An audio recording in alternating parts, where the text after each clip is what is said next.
That's free, right? Life costs a lot, so bundle and you could save with Progressive. Progressive Casualty Insurance Company, affiliates, and other insurers. Not available in all states.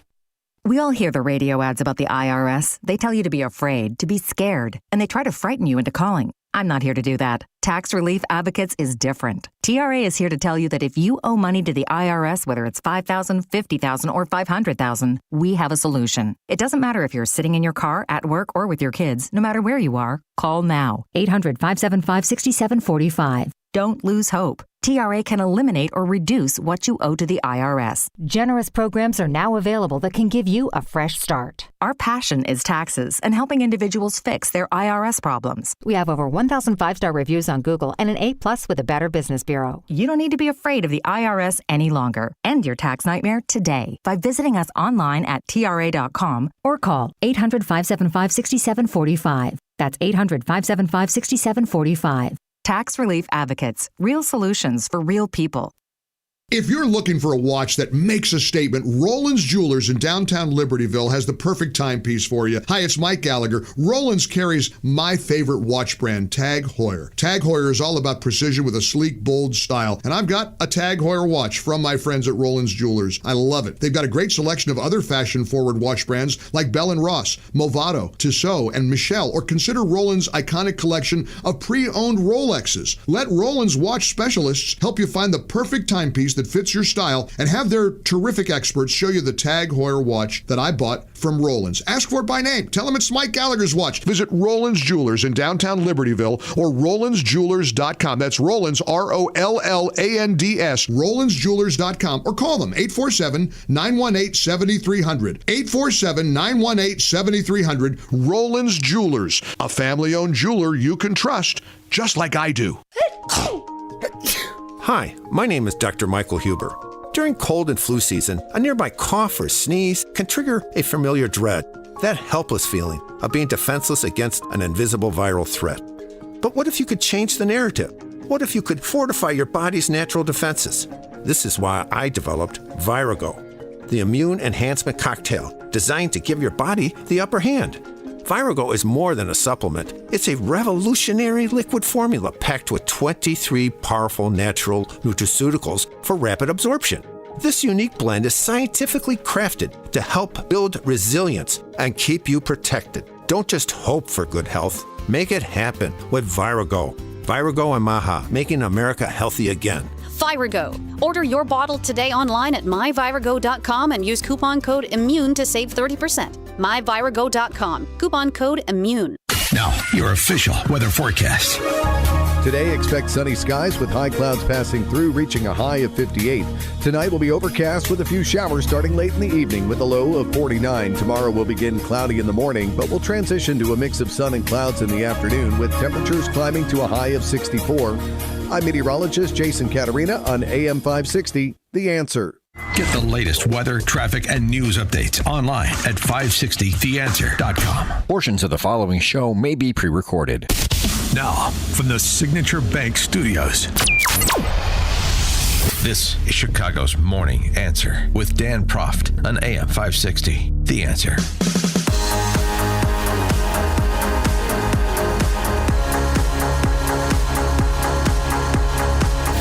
Top of the morning, Dan Proft here, and we've got another high-profile incident that pulled all the open borders politicians together to decry ICE yesterday. This happened at it happened outside of a daycare center that spilled into a daycare center because, and this was the underreported or not at all reported aspect of the story, if you saw it, it spilled into the daycare center because somebody was trying to evade apprehension by ICE.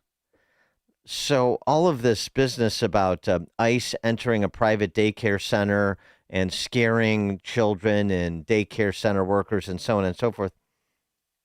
Well, a male and female fled, so that means resisted arrest, and tried to hide in a daycare center. And you understand, if police are in pursuit of you and you go into a private business, they can pursue you into the private business. Police are chasing me down Illinois, and I run into a Walgreens. They don't stop. Oh, well, that's it. Dan got away. He went into the Walgreens. That's a private business. And so now we have to go get a judicial warrant, even though we identified him. We know who he is. We understand the crimes that he is charged with, or outstanding warrant for his arrest. And we're going to pursue him into this private business. There's no like sort of all private property is sanctuary from law enforcement. I mean, it's absurd, the arguments that are being advanced. And they're being advanced by your duly elected congresswomen like Delia Ramirez. Just so we're clear, ICE went into a daycare center, a private business, without a judicial warrant and unlawfully kidnapped a worker in front of parents and children.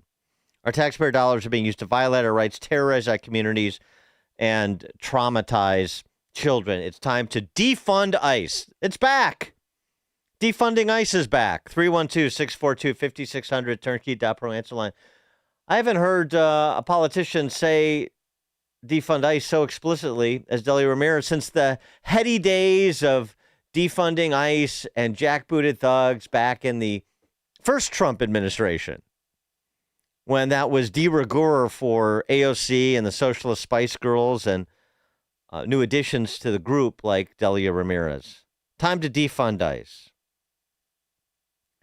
So the story from DHS is that this individual, who is purported to be a teacher from Colombia, is here illegally, and that she paid somebody to illegally smuggle her two sons into this country. And here is the lineup. Your alderhuman, your congressshumans, your sentimental parents in the neighborhood, Alderman Matt Martin.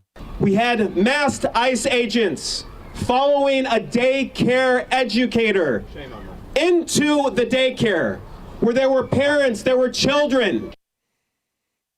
Again, so if somebody is alleged to have committed a crime, law enforcement is not allowed to pursue them on private property or in the presence of women and children? Can somebody get me a statutory citation for that understanding of the law, please? Sadness and fear and helplessness, I think, are the feelings that I've felt throughout the day. That's a eunuch dad who apparently has kids at the daycare center named Terry Stewart. Sadness and feeling of helplessness. I like this person, therefore the law doesn't apply to her. That's the position. Okay. Just for clarity's sake. And of course, that little rascal, Congressman Quigley.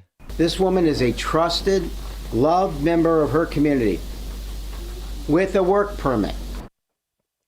That apparently is in dispute. And I got to tell you, the one thing, just as a personal note of frustration with DHS, and we'll have Ron Vitiello on the show at the bottom of the 6 o'clock hour to talk about this a little bit more. But I do have to tell you, I've said this before, I don't think DHS's comms is nearly as robust as it needs to be. Tricia McLaughlin, who routinely gives statements to Chicago press corps outlets that demonize ICE. I mean, like we can't get, Tom, we had Tom Homan on the show many, many times before he became czar. I did an hour-long podcast with him, and it's tough to get him, and it's tough to get any response from DHS. Operation Midway Blitz is been nationalized in terms of attention, and you're giving, sort of a pro forma statement to Chicago press outlets that are demonizing you. Meanwhile, you have a platform to get the full story out so that it can be distributed, and you're non-responsive. DHS needs to get its act together. In addition to just taking the opportunity to use this platform to have a conversation that provides more contextual information than ABC7 or other network affiliate is going to provide. Hello, Tricia. Anybody home? In addition to that, as we talked about when we had the acting ICE director, Todd Lyons, on, every day, I'm looking at the DHS website, press releases and so on and so forth. You've got your numbers over 1,000 people that have been apprehended with respect to Operation Midway Blitz, according to them. There should be rolling details, rolling snapshot profiles on all of the people detained and the charges and the circumstances, as well as the adjudication of cases where there are these disputes. It starts out as a dispute. The politicians, open borders politicians, say one thing, DHS says another thing, as in this case with respect to the profile on this woman that was apprehended.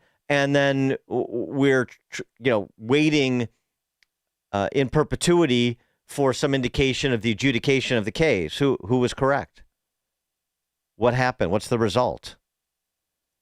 And people need to be brought along. The arguments need to be made. Just, reciting the top line talking points of President Trump in a 60 Minutes interview, or your canned statements from a 30-second government-funded commercial that you do, which I don't like. Kristi Noem I'm talking about. It's not good enough.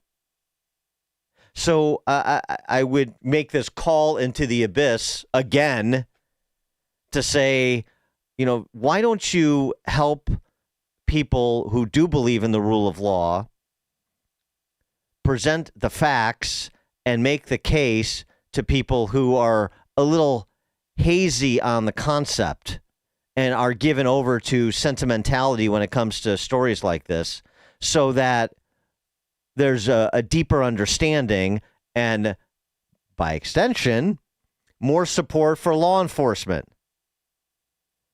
Law enforcement in the abstract as a feature of a free society, and actually the law enforcement personnel that are out there doing the job in dangerous circumstances, having to face down mobs every time they try to apprehend someone. Again, 70% of whom they say, according to their data, are people that are in this country illegally, have committed a crime, in addition to coming into this country illegally, and or are facing serious criminal charges. I don't think that's too much to ask. Mark, Southside, you're on Chicago's Morning Answer. Good morning, Dan. You made a comment that the work permit is in dispute, but there's never any repercussion for these people that are getting hired from the people that are hiring them. There's no repercussion whatsoever that I know of, and this happens many, many times. So I was wondering what you thought about that. Well, thanks for calling. I mean, that's another good question. So who was right in the Hanover Park cop case? I don't know. Hanover Park says, we ran this guy who overstayed his visa by 10 years, who got onto the Hanover Park Police Department. You remember this from a few weeks ago. He's from Montenegro originally. So they said they ran all the traps, and he came back copacetic in terms of what they're required to do under the law to do background checking on police officers they hire. And DHS says something different. So who dropped the ball? Was it the federal government? It would be under a previous administration. He'd been on the force for several years. Or was it Hanover Park? Or some combination of the two? I don't know. I'd like to. We try to. Here's what DHS said about this daycare case. DHS maintains that teacher, who's from Colombia, is undocumented and alleged that she paid people to bring her 2 teenage children into the country illegally. DHS says agents tried to stop her in her car, but the male driver refused to pull the vehicle over, and they ran into a daycare and attempted to barricade themselves inside.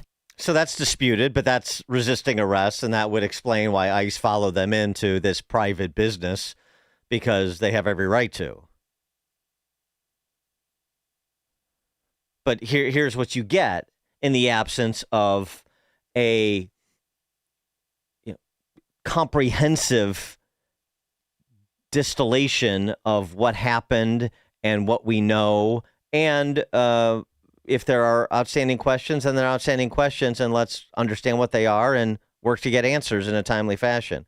Maria Guzman, a parent at the press conference, standing with all the politicians. Again, all fellow travelers here. There is a sign at the door that says this is a business and a private place. They illegally pushed their way into the building. There was no barricading. There doesn't need to be a barricade. They resisted arrest. Are you going to get that pushback from ABC7? Of course not. Or any other of the network affiliates in Chicago? Of course not. Maria Guzman, I'm sorry, your credentials are what? You're the parent of a kid at the daycare center? And? What do you know about the law exactly? Not much, apparently. Very frustrating. Something else, too. I was thinking about this the other day. Somebody mentioned they had recently gone to Lampert's Jewelers, a friend of mine, Lampert's Jewelers downtown. And I'm like, Lampert's, gosh, I haven't thought about Lampert since that letter that the CEO of Lampert's Jewelers wrote back in 2020, the open letter he wrote. This is in the golden era of Lightfoot. 2020. We had him on the show after this letter, too. Like decent, responsible, successful guy. 100-year family business in Chicago. In 2020, David Lampert wrote this in part. 2020 was supposed to be a special year for us. We survived the pandemic, but we were immediately hit by a wave of rioting on May 30th, damaging our facade, destroying the store we share a wall with on the east side of our building. In the latest rounds of rioting on August 10th, remember the Summer of Love? Our store was actually broken into and we sustained severe damage and loss. This is not how we were hoping our 100th year would have been. It's disheartening to see what our city has become. We're hearing story after story from clients who are afraid to come to the city, terrified to go out in public. As you can imagine, this isn't good for business. And I stipulate here, this is about domestic violent crime, which is also still a problem in Chicago. This just in. I have no idea what Lampert's position is on ICE or immigration law enforcement, but that's not the point. The point is to say what he's saying here and thinking about 5 years removed from it, where are we at in Chicago, generally speaking, now that we've added a layer of additional criminality with our open border sanctuary city politicians. He said at the time, did Lampert, we must also support law and order, the police, and prosecute criminal activity to the fullest extent of the law.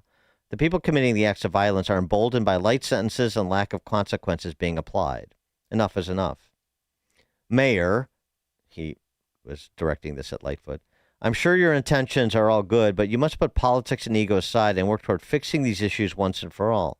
If it means accepting help from the federal government, please take it. I fear we are at a tipping point right now. We will either get Chicago back to its great stature amongst the world's finest cities or delve further into chaos, the likes of which will make Detroit of the 80s and 90s look like a paradise. Well, 5 years after that letter was written, where are we in Chicago? And these sanctuary city politicians and their lobotomized acolytes are moving us in which direction? Towards the great city it once was, or towards 80s and 90s Detroit? Marvin, Burlington, Wisconsin. Yeah, I find it amusing the news media. Oh, the daycare center's at risk. Well, that's because the people who are being arrested chose to go there. I mean, they're the ones. I mean, to use to barricade themselves where children are. I mean, that's disgraceful. Just disgraceful. Thanks, Marvin. Yeah, and whether they barricaded it or not, they resisted arrest. I mean, how many times do we talk about this in a domestic setting? Why are you resisting arrest? But the same politicians that are apologists for domestic criminals, American citizens who commit crimes and resist arrest, are apologists for people in this country illegally who do the same. At least they're consistent. But I ask again, what does all this mean in terms of where the city is going? In the direction to making Chicago great again? to paraphrase a notable line, or in the direction, as Lampert warned, of 80s and 90s Detroit. Coming up at 5:38, the shutdown gets real all of a sudden as those airspace regulations are in the offing, reducing air traffic to accommodate a reduction in air traffic controllers showing up for work. We'll discuss 5:38. Now we check the headlines. Good morning, 39 degrees in Chicago on AM 560 The Answer. I'm John Cruz in the King's Hawaiian Newsroom. Partly cloudy and 55 today, showers moving in later tonight. Vote to fund the government, then we can talk health care. That's the message from President Trump, who tells Fox News' Brett Baer the government shutdown could end if Democrats just vote to continue funding it. They should just extend it and work on it, and we ought to work on health care together because Obamacare has been a disaster. Protests overnight in front of a Chicago daycare where a teacher was arrested by ICE agents in front of young children earlier in the day. Witnesses say the teacher was chased inside the daycare despite the teacher telling them she had documentation. She was then taken away.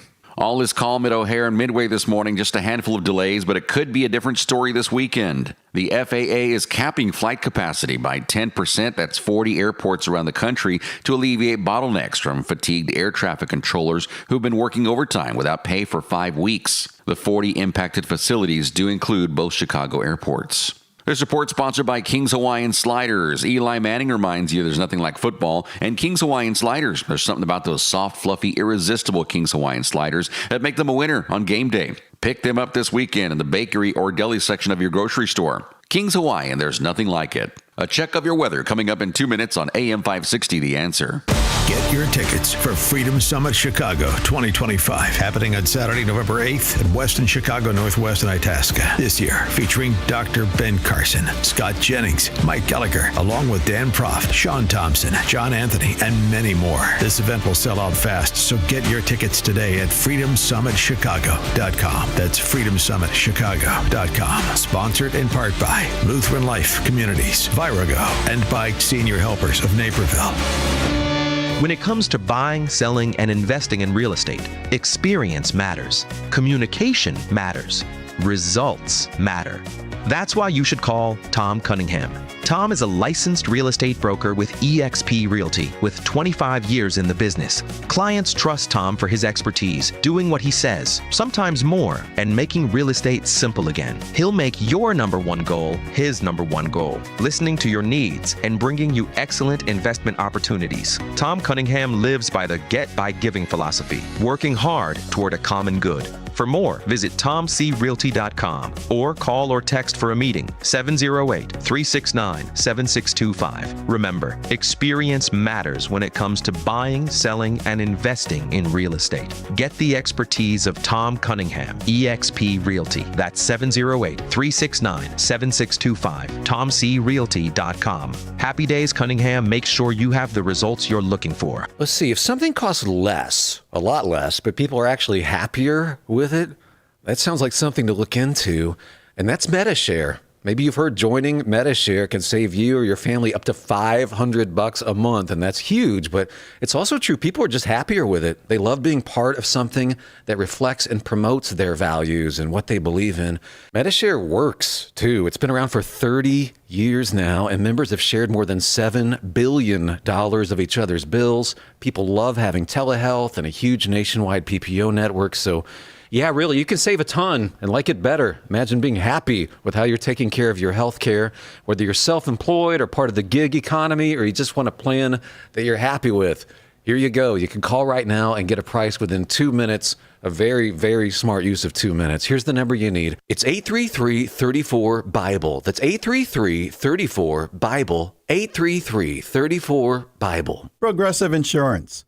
Not only does Progressive let you bundle your insurance, they also give you round-the-clock protection. Quote today at Progressive.com. Now, your official weather forecast. Today, expect sunny skies with some high clouds passing through, reaching a high of 58. Tonight will bring overcast conditions with a few showers starting in the late evening with a low of 49. Tomorrow will start off cloudy in the morning, but will transition to a mix of sun and clouds in the afternoon, with temperatures climbing to a high of 64. I'm meteorologist Jason Catarina on AM 560, The Answer. Get the latest weather, traffic, and news updates online at 560theanswer.com. This hourly segment brought to you by Unleash Your Wealth with Raj Shah and Rick Borick this Saturday at 7 a.m. and 2 p.m. Learn more at scwealthadvisors.com. Now, from the Signature Bank Studios. Get your tickets for Freedom Summit Chicago 2025, featuring Dr. Ben Carson, Scott Jennings, Mike Gallagher, and many more. Get your tickets today at freedomsummitchicago.com.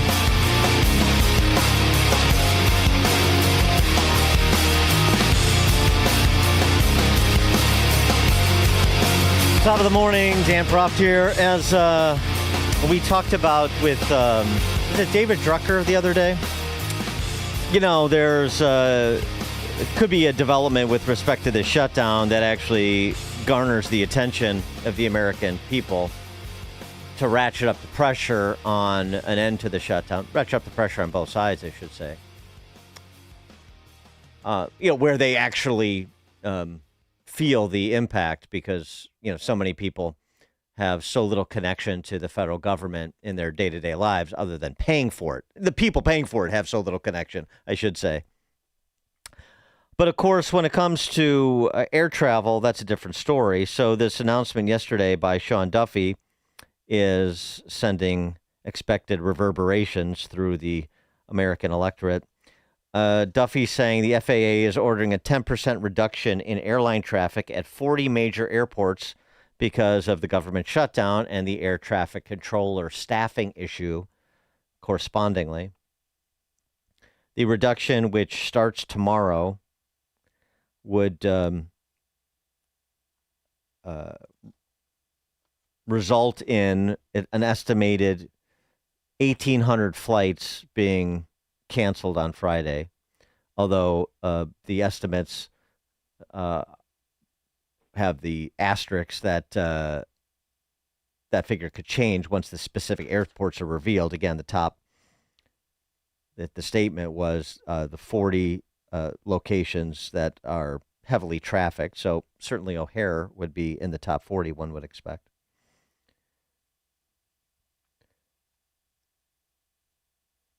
And the FAA plans to meet with airlines, last night and have an announcement today, as opposed to or as it relates to the specifics of the reduction plan. They're meeting with the airlines to talk about reducing their schedules and doing it in some even-handed fashion, so United doesn't bitch about what Americans getting and vice versa, as you can imagine. The flights would also include limitations on space launches, so that may draw Elon Musk's attention as well. 312-642-5600, turnkey.pro answer line. The Wall Street Journal had a good post on this. Maybe this isn't a time for a Patcoing, Reagan firing the air traffic controllers when they struck. But what about rethinking the way that we regulate air travel this country? Another opportunity to rethink the way we do big things that are right now the province of the federal government. We talked about it last week with SNAP and the larger conversation about welfare state benefits. How about air traffic control? Let's revisit TSA, too, while we're at it. The awful decision that George W. Bush made to federalize TSA. The argument that the editorial board of the Journal advances: while thousands of controllers are working without pay, other than the thanks of a grateful nation, others aren't showing up for work. They have to make a decision, said Transportation Secretary Sean Duffy. Do I go to work and not get a paycheck and not put food on the table, or do I drive for Uber and DoorDash or wait tables? I mean, not to be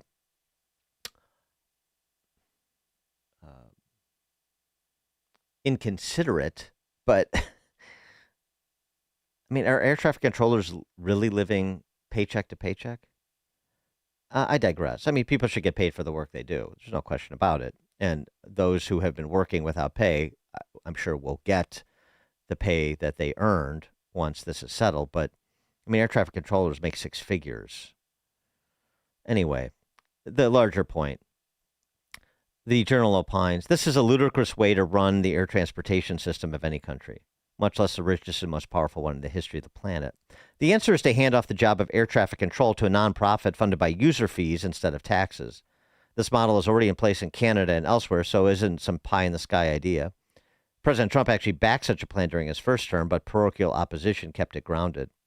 A nonprofit outfit could be more nimble in upgrading antiquated air traffic systems, which Sean Duffy has talked about quite a bit.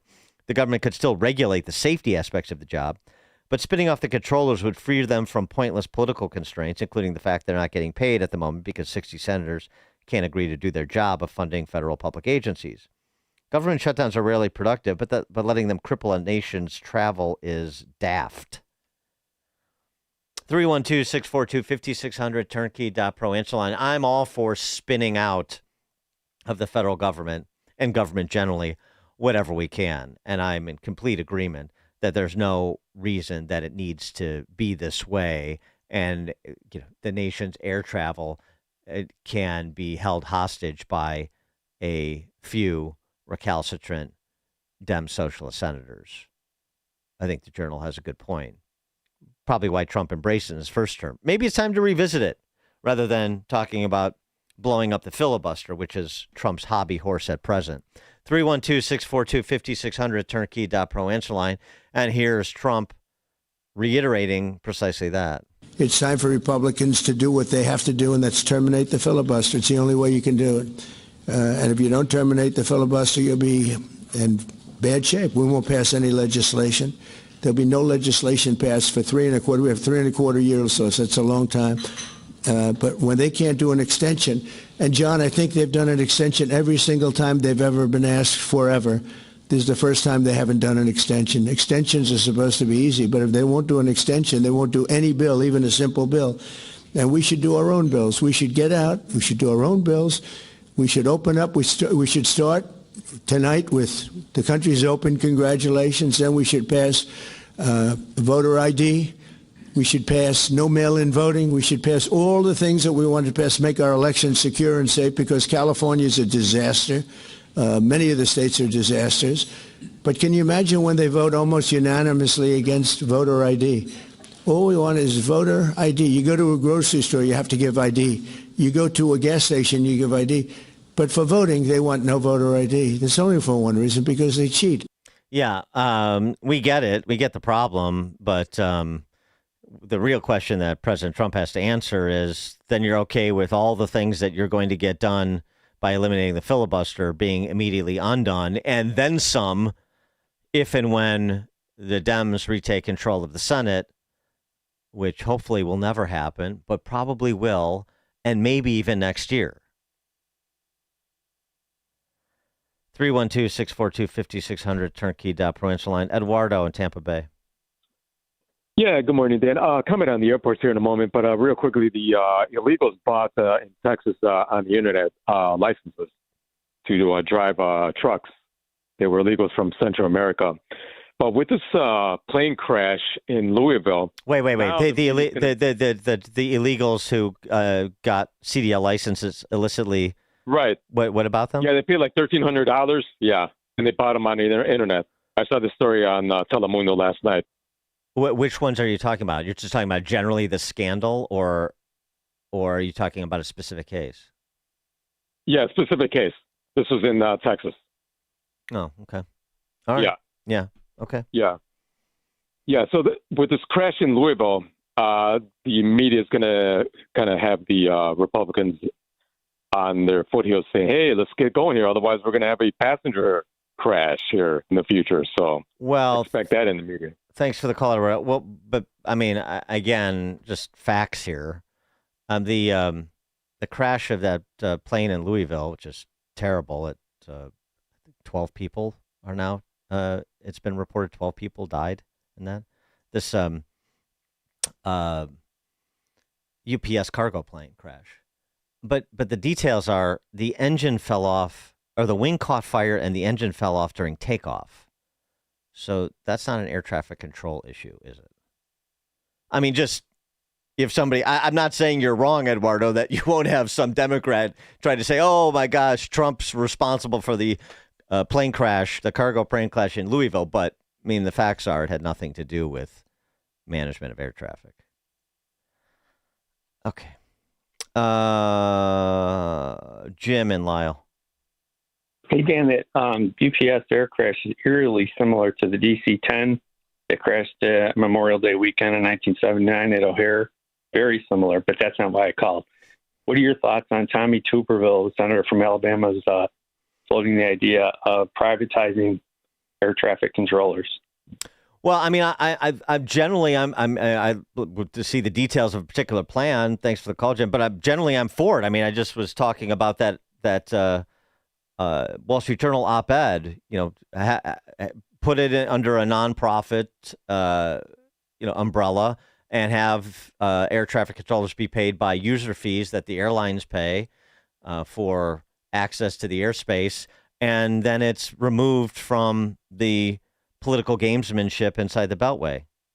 Totally makes sense to me. Mike, Green Bay.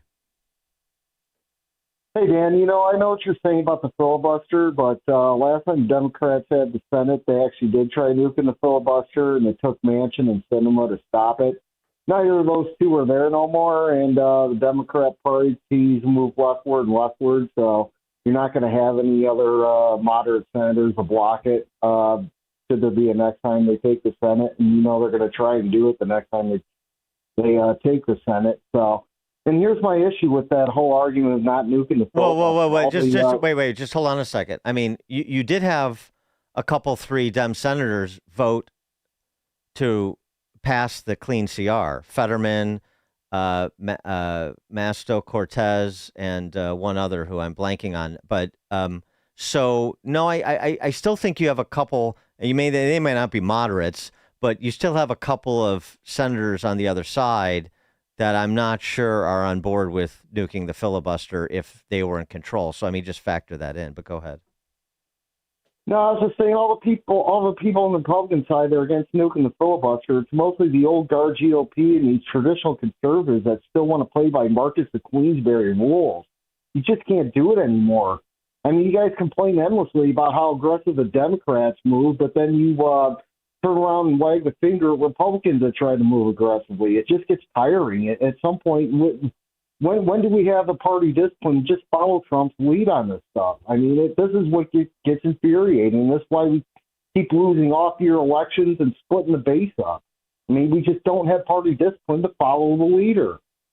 Well, thanks for the call, Mike. I'll follow the leader, but I don't do so blindly. Sorry, that's me. And that's a lot of conservatives, too, because, a lot of us are critical thinkers. And I'm not saying you're not, but I'm just saying, we're different. We're different than the left. We're not automatons. We don't get talking points from the central office that we regurgitate dutifully on a daily basis. We don't just say, because somebody said so, I'm supposed to do this. And so thinking about the prospect that the filibuster would be eliminated, we want to examine the implications. We want to look at precedent. How did eliminating the filibuster for judicial nominees, how did Harry Reid's aggressive move work out for the Democrats?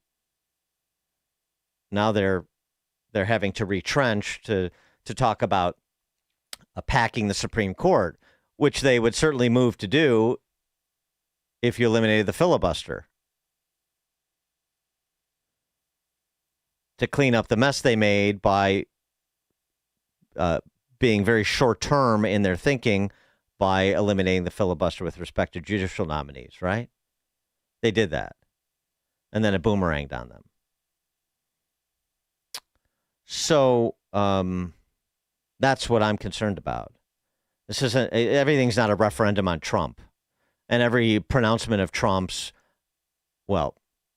any pronouncement of Trump or anybody else, myself included, is not beyond reproach.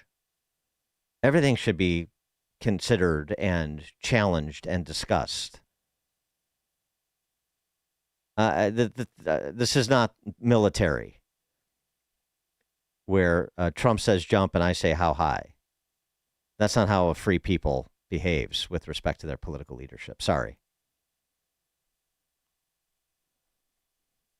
Andy on I-80.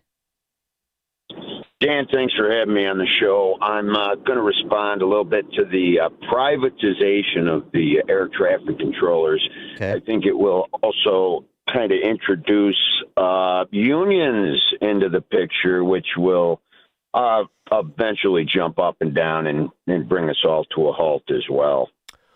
Well, thanks for the call, Andy. I mean, it's an interesting prospect to raise, although you can overplay your hand, as the Air Traffic Controllers Union found out during the Reagan administration, didn't they? You can also have it such that you negotiate a collective bargaining agreement, if there were to unionize, that prohibits striking, like we have with police and fire, for example. And most states have with teachers, I should add. Most states. Yeah, I think there's ways around that eventuality. And I guess, there's pitfalls with everything, but on balance, which would you, what do you think would be most productive and most insulating from the vagaries of Beltway politics? Something spun out of the federal government or something that stays within it?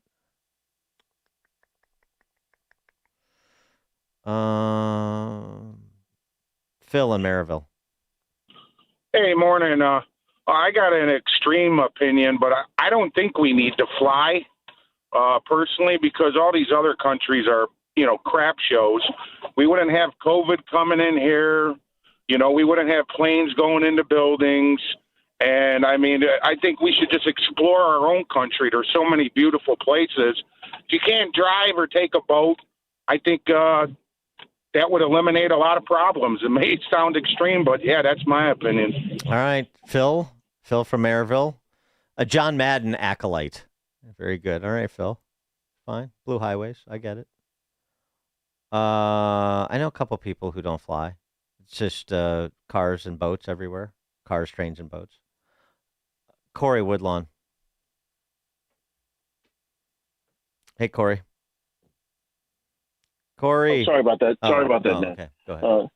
But we might not want to get rid of the filibuster, but we've definitely got to get the DOJ into these cities and these states to clean up these elections. They are not secure at all. I mean, I worked an automatic election in the 20th ward. We had Kevin Bailey he took the Democrat committeeman, got his mom run for the Republican committee, and they colluded the whole entire time. And the teachers union sent the army in there. And with all of that collusion, he still couldn't take out Jeanette Taylor.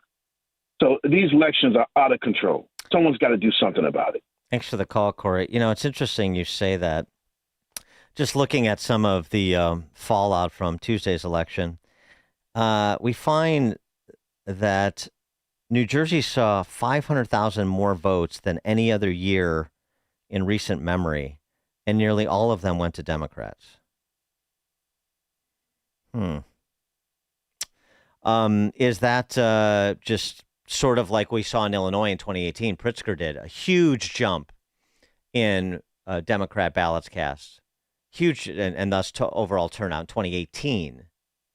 So that was midterm of Trump's first term. This is midterm of Trump's second term. Well, not exactly midterm, but for the purposes of using this as an isolated case, a midterm election. And you see the same thing in New Jersey. So I don't, it's happened now, and I haven't examined all the states, but it's happened a couple of times in this, sort of parallel time periods in Trump's presidential terms. And one wonders, is this really a immediate midterm reaction to Trump's policies and presence in the Oval Office, or is there something else afoot in blue states like New Jersey and Illinois? Tony, Downers Grove. Hey, Dan. You're talking about consequences, and you said it. I mean, they may lose the Senate. I think they're going to in the midterms, as well as the Congress. And, the Democrats, we know what they are. They're unapologetic. They're unabashed. They're unafraid. They're in your face. They lie. And the people don't care. And they come out in masses. They are, like you like to say, they're apparatchiks. They're willful apparatchiks who they clap like happy seals, and they don't care about the truth. They embrace democratic socialist ideology willingly or unwillingly. They're the modern-day Dunciad. And you said it earlier. There's no comprehensive distillation of facts for any of the issues that the conservatives are underwater on: healthcare, immigration, tariffs. What the everyday average person sees is on the local news stations, the mainstream media. And unless they change tactics, John Thune and Johnson and Tom Homan, running out to Fox News, whatever, that's not going to cut it. That's not going to cut it. And Stephen Moore coming on and making fun of AOC, that doesn't cut it, because they are robots and they mobilize. They don't care. And we don't care enough that they don't care. And that's the problem, my opinion. Thanks for the call, Tony. We'll pick that up on the other side, because I want to fold in Megyn Kelly's little rant and reaction to Tuesday's election results. We'll do that at 6:06. Take more of your calls, 312-642-5600, turnkey.pro answer line and text line. And then again at the bottom of the 6 o'clock hour, former Chief of U.S. Border Patrol, Ronald Vitiello, will talk about some of these issues we started the show with. It's now 6 o'clock on AM 560 WIND Chicago. Another day without a deal in place. CJ Papa, Fox News. Democrats are playing the long game using the bounce from election victories in very blue areas in New York City, New Jersey, and Virginia. That means the shutdown rolls into day 37. Fox's Ryan Schmelz has more on the squabble from Capitol Hill. The longest government shutdown in history drags on. The other side, you represent I can't hear you because we have someone who doesn't respect the rights of their fellows. You have an obligation. Democratic Congresswoman Chrissy Houlihan interrupted Speaker Johnson's daily press conference, arguing he should make an effort to meet with Democratic leadership. Bipartisan talks are currently taking place among rank-and-file senators on a plan to end the shutdown. President Trump is encouraging Republicans to end the Senate filibuster to reopen the government, but Majority Leader John Thune says the votes aren't there to make that happen. On Capitol Hill, Ryan Schmelz, Fox News. You just may need that extra bag to carry your patients if you're about to fly in what could be the not-so-friendly skies. The FAA says starting Friday, it will reduce air traffic by 10% across 40 high-volume airports to reduce pressure on air traffic controllers who are working without pay. And our heart, goes out to those who will have flights disrupted. But again, they want to make sure that the FAA team and their DOT team, when they fly, they are going to make it to their destination safely because we've done our work. Transportation Secretary Sean Duffy. But this is going to go beyond commercial airspace. It's going to include restrictions on space launches. FAA Administrator Brian Bedford says officials are working with airlines and stressing flying continues to be absolutely safe. Kristen Goodwin, Fox News. Hundreds of flight delays around the nation already this morning. That from FlightAware.com. And the results of the shareholder vote on Elon Musk's $1 trillion pay package are to be released today. America's listening to Fox News.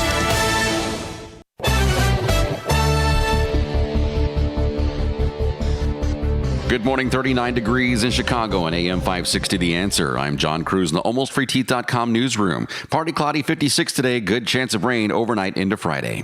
A judge on Wednesday issuing an emergency restraining order over conditions at the Broadview ICE facility. Some of the requirements include clean bedding, clocks, soap, and hygiene products. The order goes into effect until November 19th, and a court hearing that day will determine next steps. The government expected to comply by Friday. Chicago Police Superintendent Larry Snelling is defending the department's proposed $2.1 billion budget. During a hearing on Wednesday, CPD's top cop was taking questions from a city council committee touting lower crime stats. For the past few years, CPD has consistently gone over budget with overtime costs. The Regional Transit Authority will no longer demand the CTA, Metra, and PACE raise fares by 10% next year. A change due to the transit funding bill passed last week in Springfield. Now, the RTA previously said the agencies would need to boost fares even if funding was approved. But agency spokesperson Tina Fassett says passengers and frontline employees can expect no service cuts and no fare increases pending RTA board action today. Governor Pritzker said he will sign the measure into law and it will go into effect on June 1st. Not everyone is pleased with Illinois Congressman Jesus Chuy Garcia's last-minute announcement that he's not running for re-election. His critics not accepting the way he withdrew from the race as time expired Monday night. Garcia initially stated he wanted to do a fourth term. Instead, he nominated his chief of staff, Patty Garcia, for the seat. Now, 15th Ward Alderman Raymond Lopez, who ran against Garcia, says he displayed a classic machine political move. And you might catch some red, white, and green trains starting this weekend. Metra unveiling its schedule for popular holiday trains on 5 lines this season. The trips will be offered on the Metra Electric, BNSF, Milwaukee District West, Rock Island, and Union Pacific Northwest lines. Big savings on full mouth dental implants are here at almostfreeteeth.com. Medical insurance can make what used to cost a fortune surprisingly affordable. Don't wait. Take the 60-second quiz to see if you qualify at almostfreeteeth.com. We're checking roads in 2 minutes on AM 560 The Answer. Larry Elder explains what they want to open the government. The Democrats want to put back $1.5 trillion in spending. They want to refund NPR, PBS, and they want to remove the protections in the Big Beautiful Bill Act that would prevent illegal aliens from getting Medicaid. They've always said, let's reopen the government and then we can negotiate our differences. Except they're not doing that this time because, well, Trump. The Larry Elder Show. Weeknights at 8, right before Sean Hannity at 10 on AM 560. The Answer. Sign up for the AM 560 Answer Advantage to get early alerts on event ticket sales, special discounts, and contest opportunities. Sign up today at 560theanswer.com/advantage. From darkness to divine light, the Sag Bridge Mission Society brings you an engaging evening with author and evangelist Zachary King, a former high wizard Satanist who experienced a powerful conversion through the Blessed Mother and miraculous journey to Catholicism. Mr. King will teach how spiritual influences and modern culture can open doors to darkness and how to protect your family.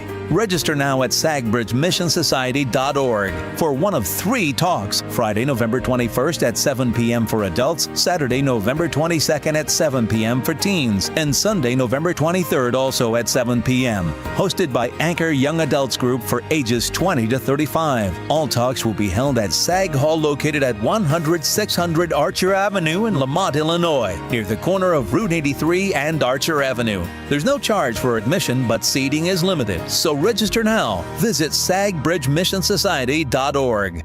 I used to stand in the paint aisle staring at all those products and wondering which one actually worked. I wasted so much money on things that didn't help. Then I tried Blue Stop, and let me tell you, it works. It soothes my sore joints and stiff muscles fast, absorbs quickly, and even smells great. Millions of people already trust Blue Stop, and now I do too. No prescription, no waiting. It's on the shelf right now at Walmart. If you want real relief, choose Blue Stop and feel the difference. Blue Stop at Walmart today. Progressive presents Employee of the Month. Small Business Edition. Today's recipient from Michaela's Mobile Spa, Michaela! Michaela got a quick business insurance quote from Progressive and chose from over 30 customizable coverages. Sure, it helps she's her only employee and does literally everything. But while others would rest on their laurels, Michaela was hard at work saving big. So take that, hypothetical other employee who doesn't exist. Be your own Michaela. See if you could save in as little as 8 minutes at ProgressiveCommercial.com. Progressive Casualty Insurance Company and Affiliates. Coverage is not available in all states or for all vehicles and coverage selections. Welcome back to Ask Hassellus. I give up. Where are they? Who? Hassellus Mattress employees. Hassellus Mattress showrooms really are employee-free. Give our mattresses a try with no pushy sales guy. Don't believe it. You won't believe our prices either. Beauty Rest, Sealy Posturepedic, and more for way less. Free next day delivery, too. Sure. Next you'll say I can get a free adjustable base with my purchase through Monday. As a matter of fact, yes. Oh, come on! Find an employee-free showroom near you at Hassellus.com. Honey, why does it take you so long to get ready? Oh, because I've got one tiny sink. I'm trying to balance makeup on the back of the toilet, and the mirror's always fogged up. Sounds like a circus act. Exactly. And I perform every morning. At Forever Remodeling, we create bathrooms that fit your life, not the other way around. From extra storage to spa-like showers and timeless finishes, we make your mornings easier. Visit foreverremodeling.com. That's the number 4, everremodeling.com. Gain insight into building strong marriages and raising godly children with Focus on the Family with Jim Daly each weekday at 11:30 a.m. on our sister station, AM 1160. Hope for your life.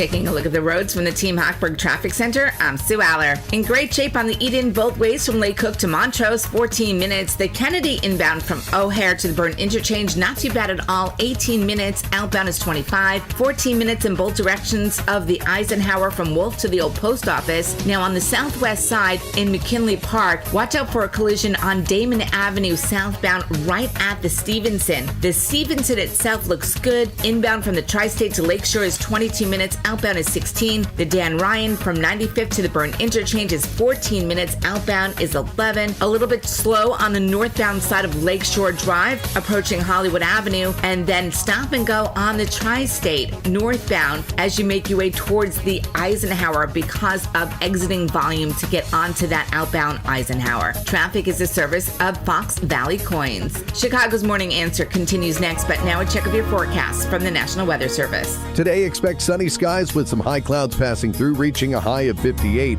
Tonight will bring overcast conditions with a few showers starting in the late evening with a low of 49. Tomorrow will start off cloudy in the morning, but will transition to a mix of sun and clouds in the afternoon, with temperatures climbing to a high of 64. I'm meteorologist Jason Catarina on AM 560, The Answer. Get the latest weather, traffic, and news updates online at 560theanswer.com. Now, from the Signature Bank Studios, this is Chicago's Morning Answer with Dan Proft on AM 560, The Answer.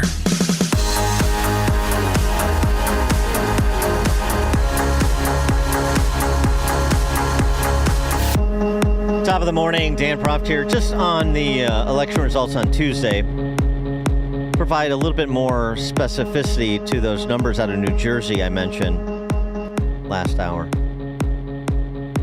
Because these numbers make the discussion about did Trump voters come out or not come out? Should Ciattarelli, was he focused enough on cost of living issues as opposed to other issues? I actually think from everything I saw that he was. Cost of living was central. He understood it was the big issue. Only 40% of New Jerseyans think that the state's economy is on the right track. So Phil Murphy, the outgoing governor, low approval rating. So did Trump, though. But it seemed like Ciattarelli was pretty focused on those issues, that he had a handle on that. But do those issues even matter? For the last 50 years, Jersey would roughly have 2 million voters. The winner would get 1.1 to 1.4 million votes in these off-year gubernatorial elections. Somehow, now we have more than 3 million voters, and the Democrat has 1.7 million votes. That's what happened on Tuesday. That 500,000 vote spike that I mentioned. Unusual. And the interesting thing is, in 2017, that didn't happen. Phil Murphy's first term. So if you say, well, it's this, as I mentioned before, 2018, we saw that happen in Illinois. J.B. Pritzker, 500,000 more votes than the normal victor would get in the Illinois governor's race. You know, and mostly, almost completely on the Dem side, and this is the same thing here, which helps to explain why Sherrill won by a larger margin that was expected over Ciattarelli. But in 2007, if this was like 2017, 2018 was a reaction to Trump first term, and 2025, 26 will be a reaction to Trump second term, the midterm reaction. But in 2017, Phil Murphy won with 2.1 million votes. On Tuesday, Mikey Sherrill won with 3.1 million votes. And by the way, New Jersey is not a state that is a magnet for people to move there to pay the arguably highest property taxes in the nation, highest energy costs, and all the issues that have the state upside down in terms of where the people think the economy is, the local economy. So I don't know. I can't explain it, so I'm not going to engage in conspiracy theorizing. But it's a question that needs exploration, particularly before the midterms.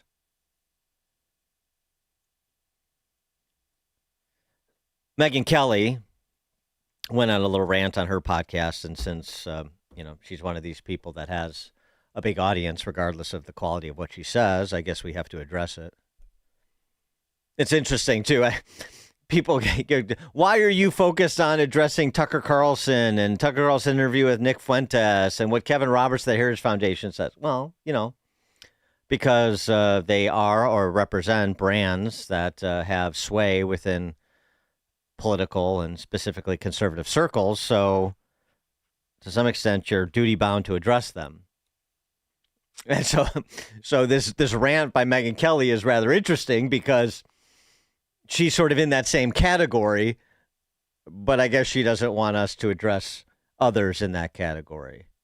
And she is apparently had much higher expectations for Tuesday's elections in blue states and cities than I did. The Republican Party needs to get it together ASAP.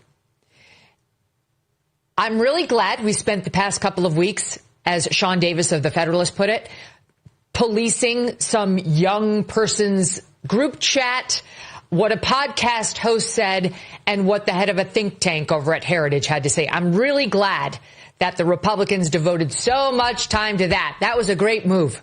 Terrific move. Way to stick together, to really shine a light on what matters. The Republicans like to lose. They enjoy losing.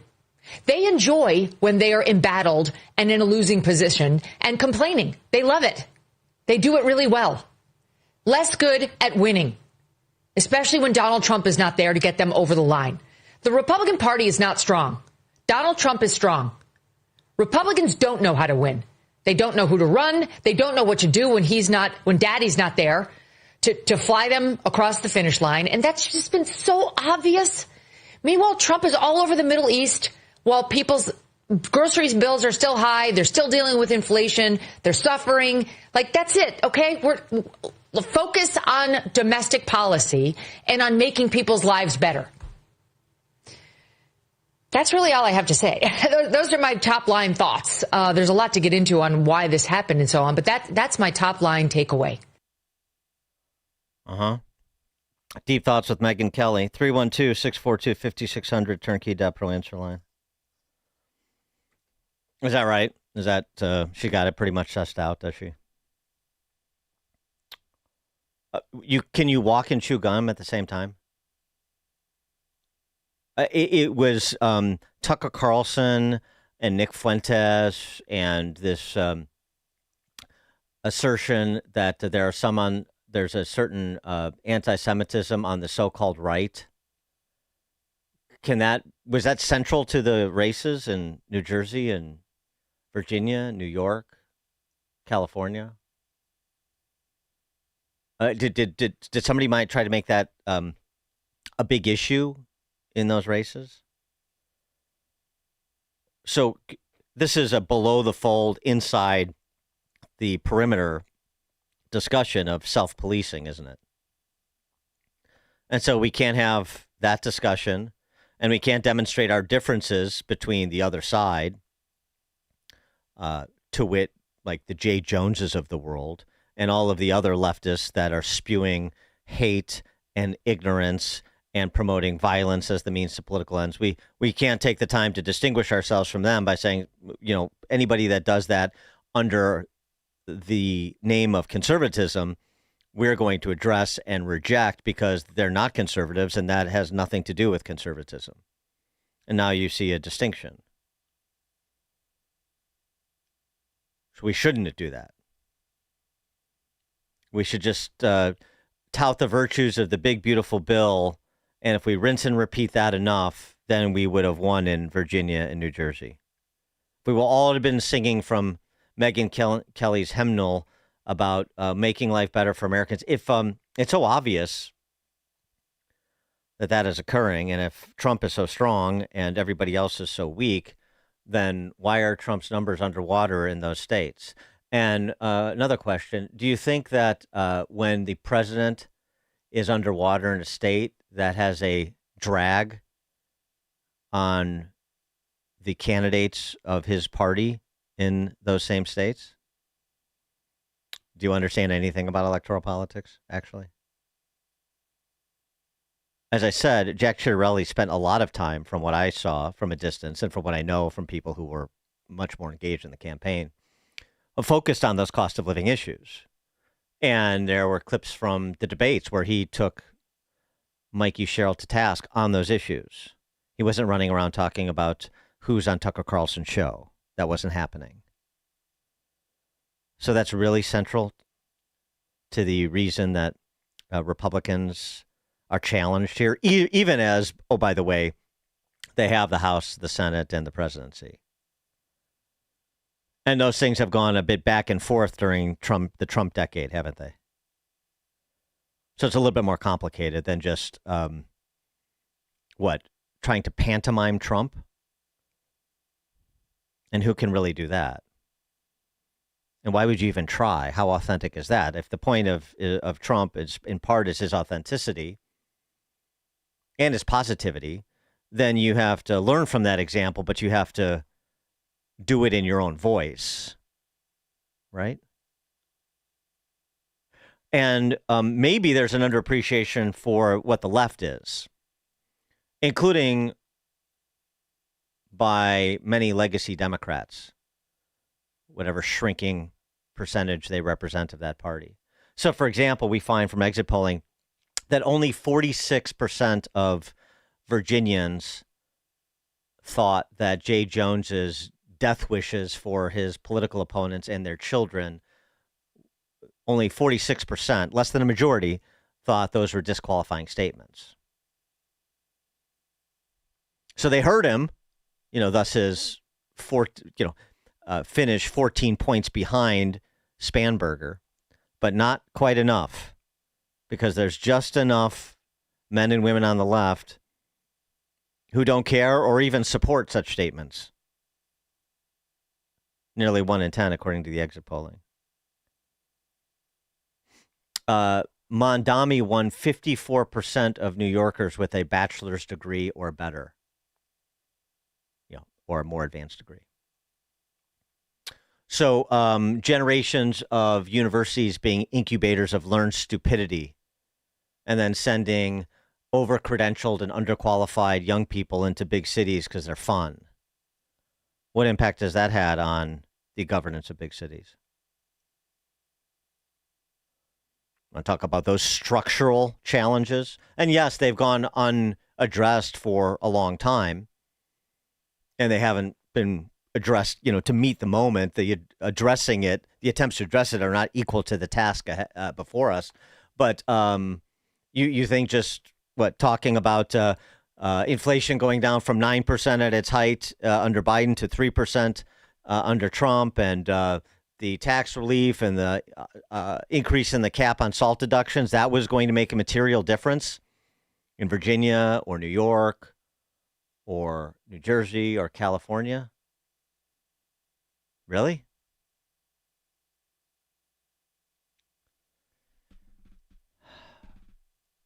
Frank in Tinley Park. Just a bit of humor.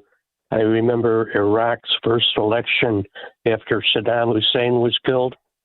They didn't have any inner structure, so there was one vote, and you stick your finger in an ink bottle. And they were showing them walking around so proud, showing their finger. Yeah. Yeah.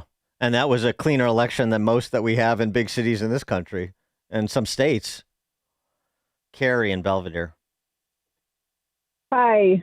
I just want to tell you I appreciate you. I get my news from you and then live at Studio 6B. So thank you very much. I just wanted to touch on the federal workers not going to work and how they're going to get all that pay for all this time off. So if you don't go to work, you still get paid, because if I don't go to work, I don't get paid for my day. So, I mean, and another thing, Pritzker, when he ran in 2018, he ran on legalizing weed. And I was so mad because my son friends, not my son because we're conservative, but my son's friends voted for Trump, but then they voted for Pritzker because they wanted weed legalized. Yeah. Mm-hmm. Thanks for the call, Carrie. One of those below-the-fold issues for a discrete cohort of the electorate. I get it. Yeah, I mean, in terms of the federal workers, I suspect certainly those who worked will receive back pay, who worked and didn't get paid will and should receive back pay. We'll find out when the dust settles how many people actually got fired, their jobs riffed, what Ross Vought was able to do. I know this is being litigated, but they're ultimately going to win that litigation. So we'll see. So we'll see what the real net of it is. I wouldn't expect too much, but, any movement in the direction of shrinking the government personnel and particularly expense, which is the more difficult task, is positive. Just a couple other notes on the elections.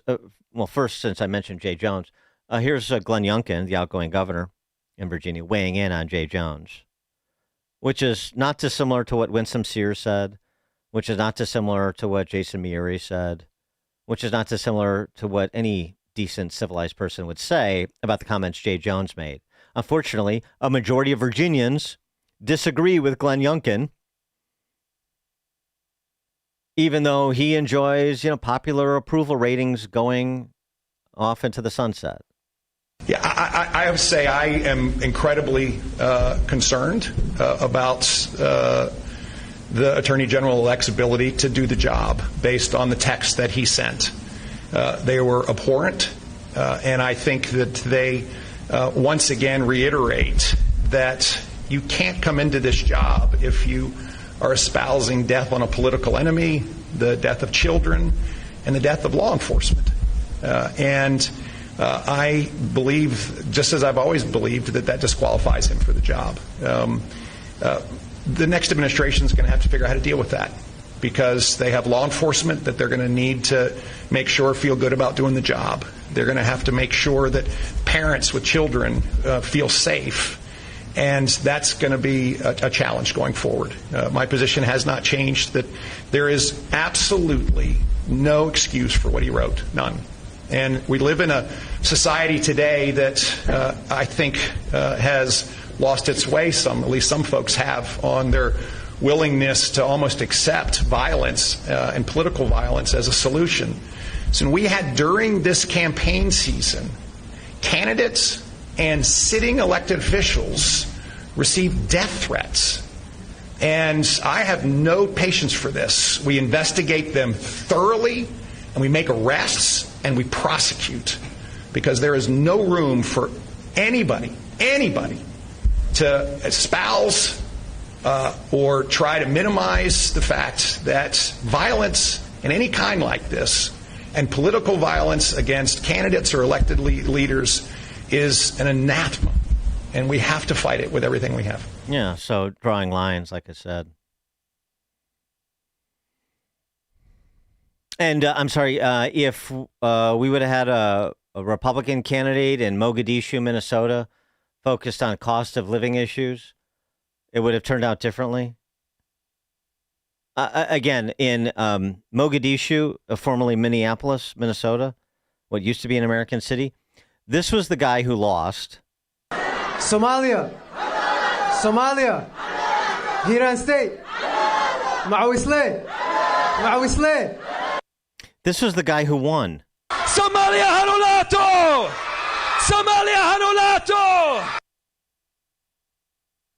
I'm sorry, how do we middle that, Megyn Kelly?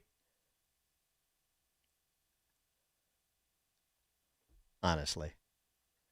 Oh, and by the way, in St. Paul, Minnesota, just next door there, we got a first. Remember Kaylee Herr? She is a Hmong state legislator, ran for mayor of St. Paul. This was her back in June of this year in the Minnesota General Assembly, declaring herself an illegal. Because his mother had died, my father, as the one processing the paperwork, put put my grandmother down as his mother. And so I am illegal in this country. My parents are illegal here in this country. And this was her on election night. My name is Khalid Her, and I'm proud to stand before you today as the first Asian and the first woman mayor-elect to the The new mayor of St. Paul, Minnesota, who declared herself an illegal immigrant 5 months ago. I'm not sure she is, but I mean, I'll defer to Tom Homan on that, since she that's how she self-describes, in addition to being an Asian and a woman. And so, I'm sorry, what's the play in St. Paul? How do we lose St. Paul this cycle? How do we lose Mogadishu this cycle? New York City, New Jersey, Virginia.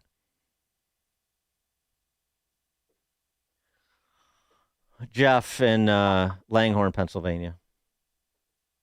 Hey, good morning, Dan. Thanks for taking my call. I was just calling because I've been listening to you, and you were talking about just blue balls and blue states, but our results in Bucks County, PA, pretty eye-opening. Just 25 to 50% more turnout with Dems.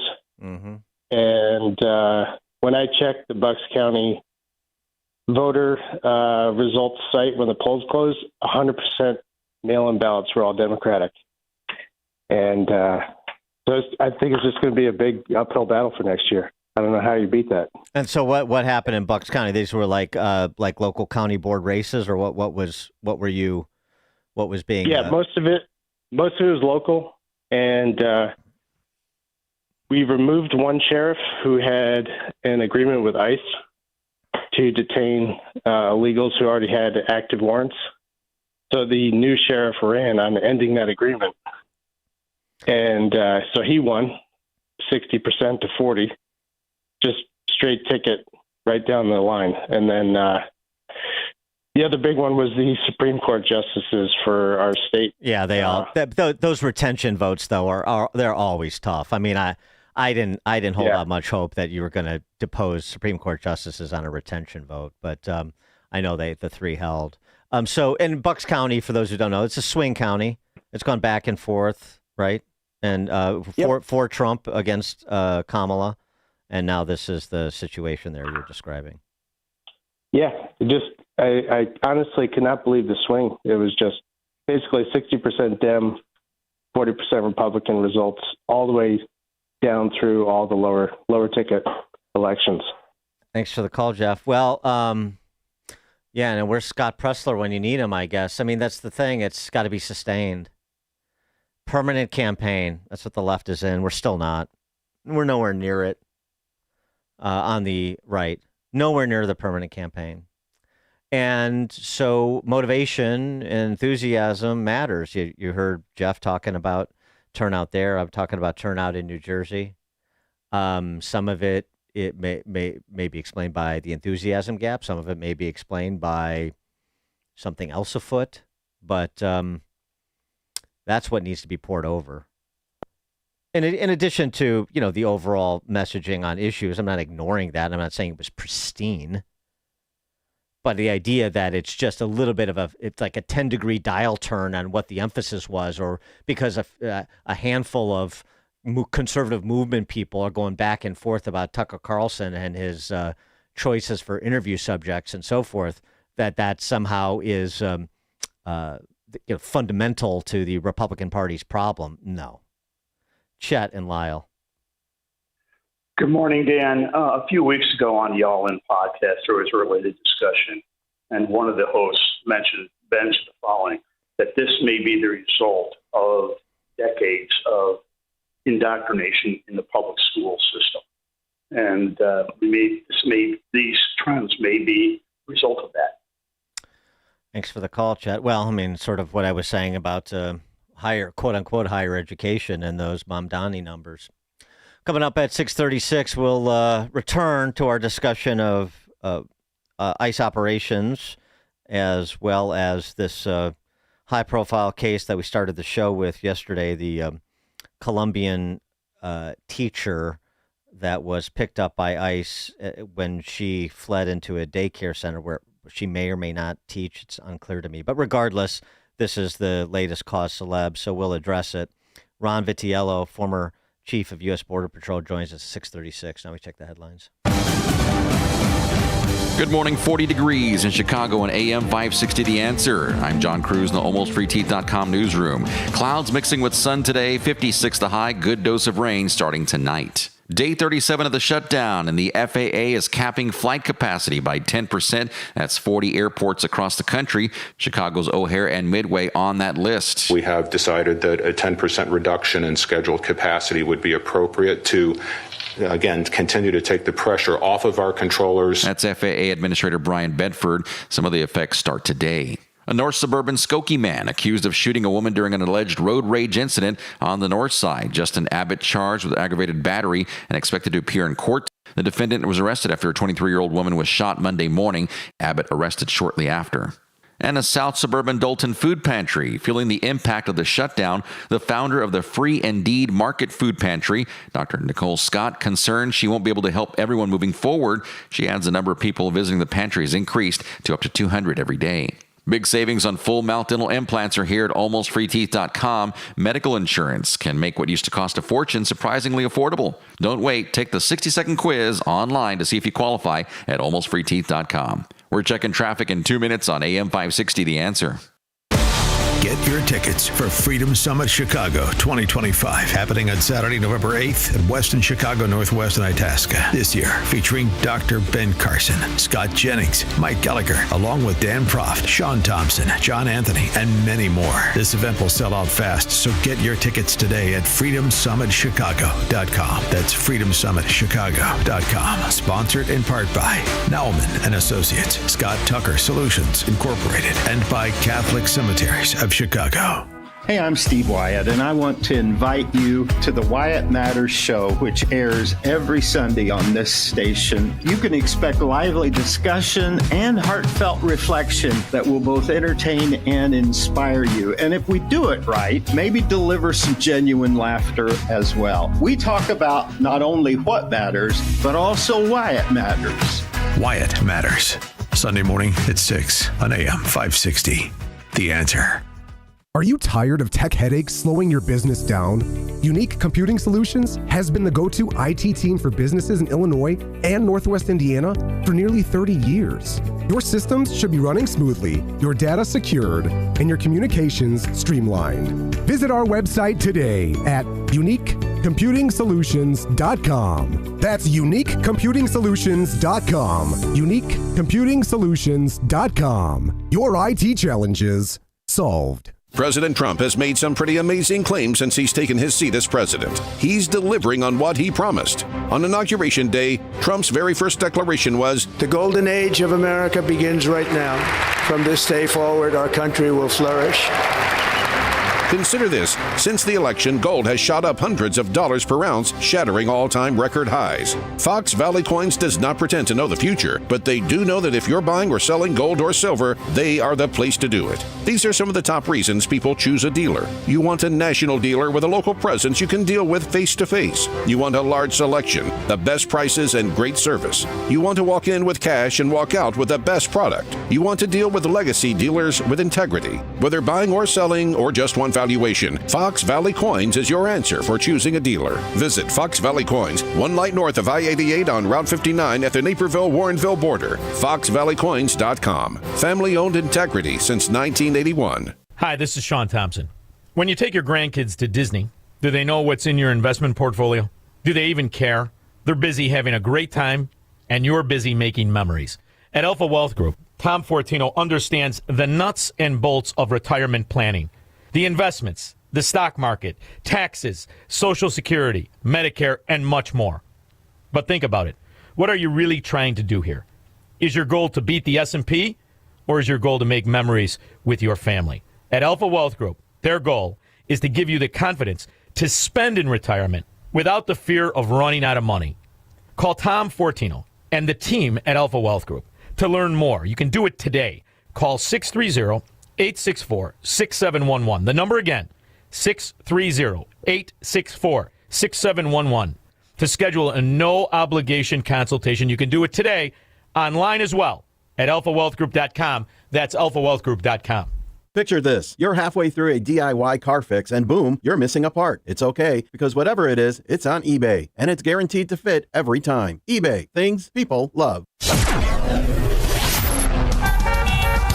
Taking a look at the roads from the Team Hochberg Traffic Center, I'm Sue Aller. In great shape both ways on the Eden from Lake Cook to Montrose, just 15 minutes. The Kennedy inbound from O'Hare to the Byrne Interchange, 22 minutes. Outbound 28. The Eisenhower inbound from Wolf to the Old Post Office, 20 minutes. Outbound is 15. On the southwest side in McKinley Park, Damon Avenue southbound at the Stevenson. Watch out, there is a collision. The inbound Stevenson still looks good from the Tri-State to Lakeshore, 22 minutes. Outbound is 17. The Dan Ryan from 95th to the Byrne Interchange is 17 minutes. Outbound is 11. There is a crash in the construction zone in Lyons on 1st Avenue at Plainfield Road. This report is sponsored by Straight Talk Wireless. Don't let data limits hold you back from being the gift master in the family group chat. Switch to Straight Talk Wireless and get real unlimited data on Verizon's 5G network. Straight Talk available at straighttalk.com or Walmart. Chicago's Morning Answer continues next, but now a check of your forecast from the National Weather Service. Today, expect sunny skies with high clouds passing through, reaching a high of 58. Tonight will be overcast with a few showers starting late in the evening with a low of 49. Tomorrow will begin cloudy in the morning, but will transition to a mix of sun and clouds in the afternoon with temperatures climbing to a high of 64. I'm meteorologist Jason Caterina on AM 560, The Answer. Get the latest weather, traffic, and news updates online at 560theanswer.com. Now, from the Signature Bank Studios. Only the biggest stories, only the biggest guests, and only the biggest opinions. This is AM 560, The Answer.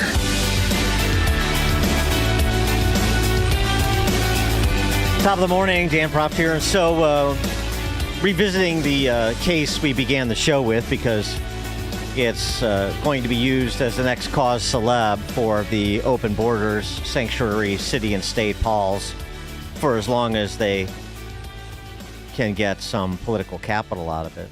Talking about this apprehension by ICE yesterday of a woman from Colombia who apparently is a teacher, who may or may not have a work permit. That's unclear, but it doesn't sound like it according to DHS. So ICE identifies her. They pursue her. She and a man in the car flee ICE. Then she runs into a daycare center. ICE follows and apprehends her. The allegation is that, this according to DHS, she is undocumented and she also paid someone to illegally smuggle her sons into this country. DHS maintains that teacher, who's from Colombia, is undocumented and alleged that she paid people to bring her 2 teenage children into the country illegally. DHS says agents tried to stop her in her car, but the male driver refused to pull the vehicle over, and they ran into a daycare and attempted to barricade themselves inside. And whether or not they barricaded themselves is in dispute, but it's also somewhat irrelevant, because the statements made by Delia Ramirez, she's a congresswoman, Matt Martin, he's an older human. We had masked ICE agents following a daycare educator into the daycare where there were parents, there were children. Maria, well, that's true, but Maria Guzman, who's a parent, I guess, has a kid at that daycare center. There is a sign at the door that says this is a business and a private place. They illegally pushed their way into the building. There was no barricading. Yeah, whether it's barricading or not is, as I said, irrelevant, of course. Delia Ramirez, the congresswoman. Just so we're clear, ICE went into a daycare center, private business, without a judicial warrant and unlawfully kidnapped a worker in front of parents and children. Our taxpayer dollars are being used to violate our rights, terrorize our residents, and frighten our kids and so forth. So, the legal illiteracy of our betters in public office and their flacks.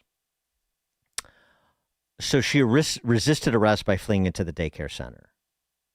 See if we can follow the logic. Share it with a friend. Law enforcement obviously may enter private property in fresh pursuit of a suspect.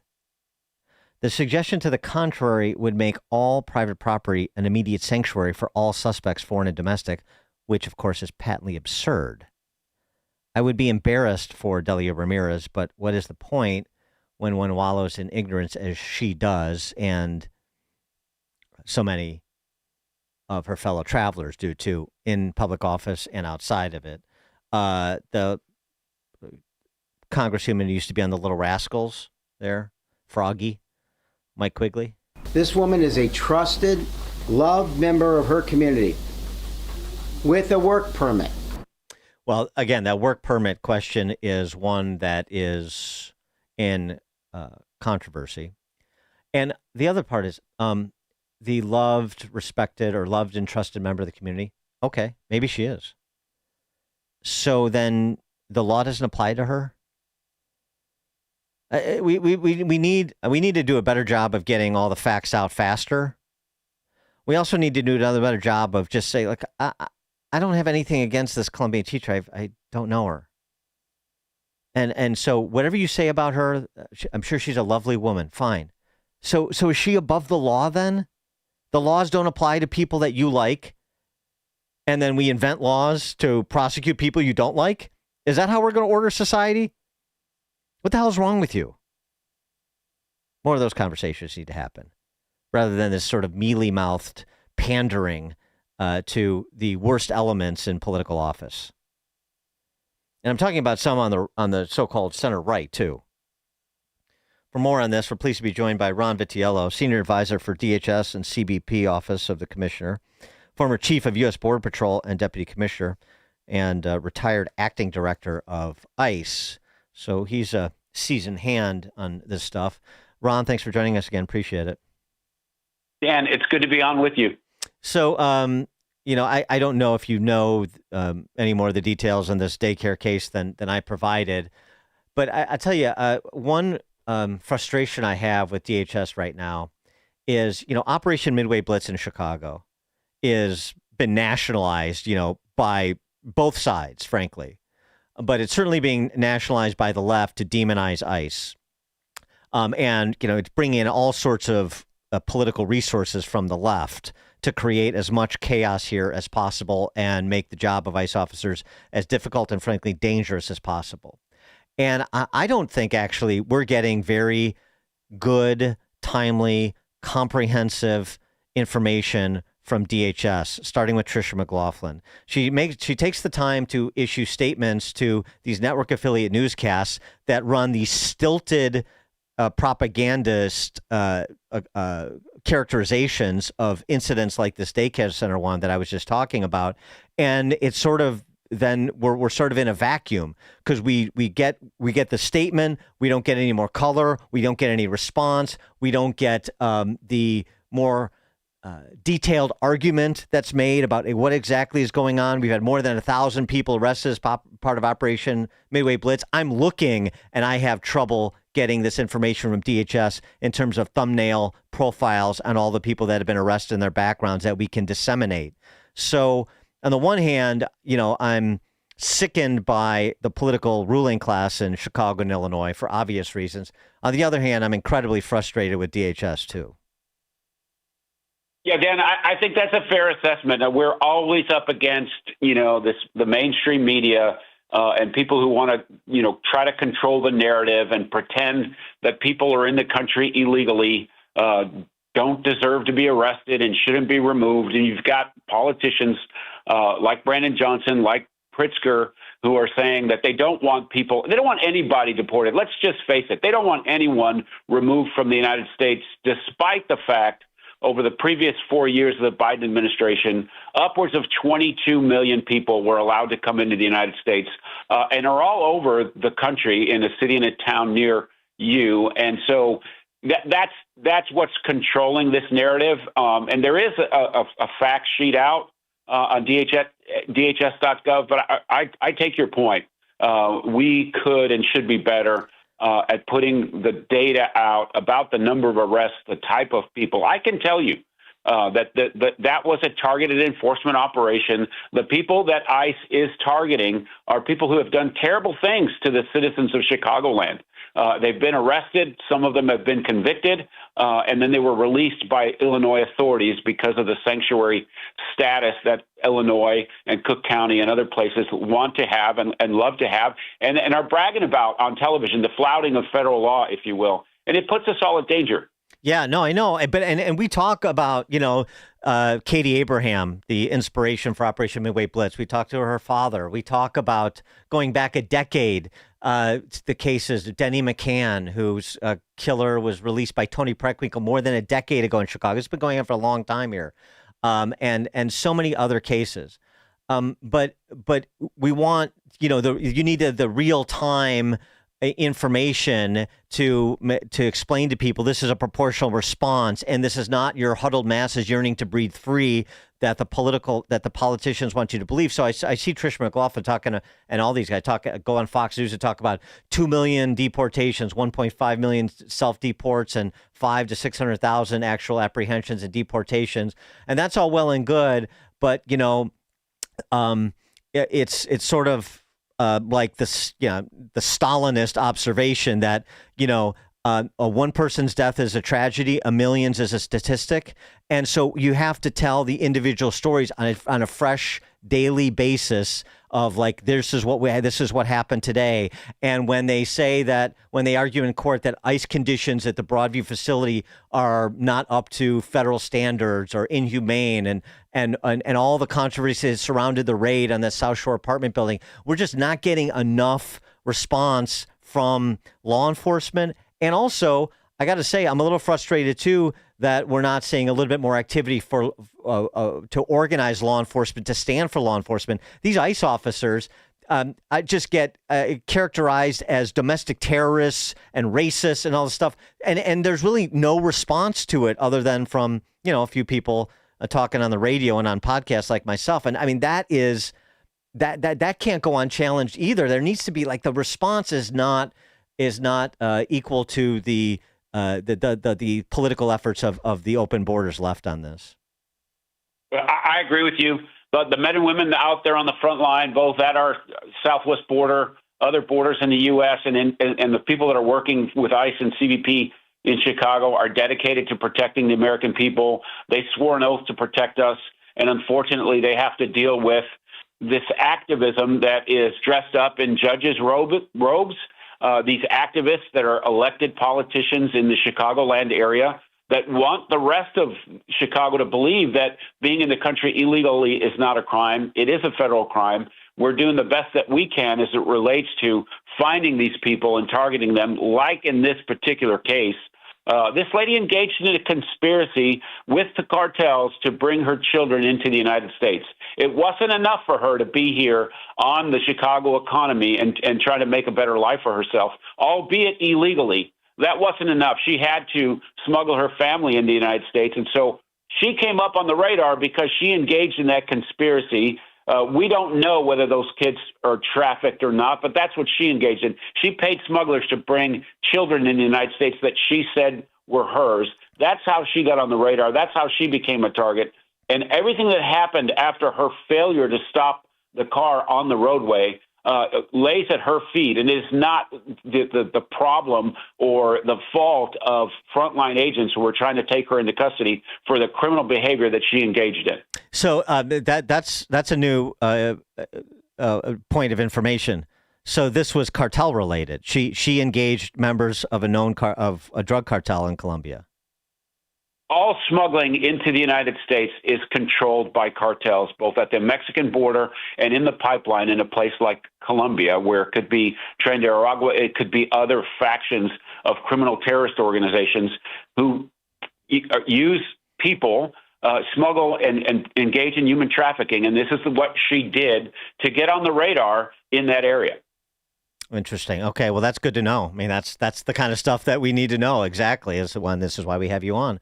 I wanted to get your reaction to something else too. These federal judges, they're aiding and abetting a lot of the demonization here too.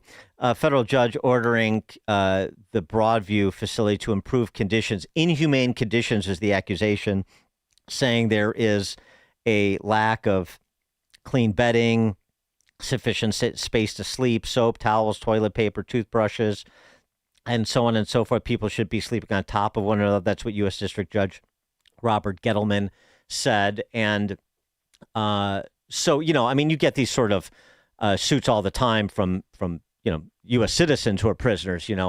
I need to play, pickleball at least 3 hours a day, and I'm not allowed. But I mean so what's going on at these ICE facilities? Because we've talked to others who suggest that some of these ICE facilities have soccer fields and all kinds of amenities. But this judge is making headlines in Chicago because of how he characterized what's happening in Broadview. No, these facilities are designed to hold people during the time that they're going through deportation proceedings or waiting for a removal flight. They're well appointed. They're run by citizens and individuals, men and women of the front line, who again take an oath to protect us. And these judges are way out of control. They're trying to tell law enforcement what tactics they can use, what equipment they must or must not have, what warnings they can give to people who are breaking the law and interfering with legal arrests. It's totally out of control. And this is just another example of where these judges believe that they are smarter than the executive branch, that they're smarter than frontline law enforcement agents, that they're smarter than the president in the executive branch that is charged with enforcing these laws in the United States. It's totally out of control. I wish there was a quick remedy to it, but the Justice Department is fighting on our behalf to make sure that law enforcement and the executive branch has the tools and uses the tools to make us safe. And this is just another example where they've overstepped, their check and balance. And all these allegations about, you were sort of referencing it, the illegal use of tear gas or pepper balls or other crowd dispersement tactics, the illegal use of a maneuver to stop a vehicle that is fleeing. Have any ICE agents been indicted anywhere in the country for abuse, for essentially abusive behavior or any other crimes that you're aware of? No, that's absolutely not the case, right? These men and women on the front line are doing the job that we're asking them to do. It is required to be done, and these judges are out of control with these kinds of restrictions.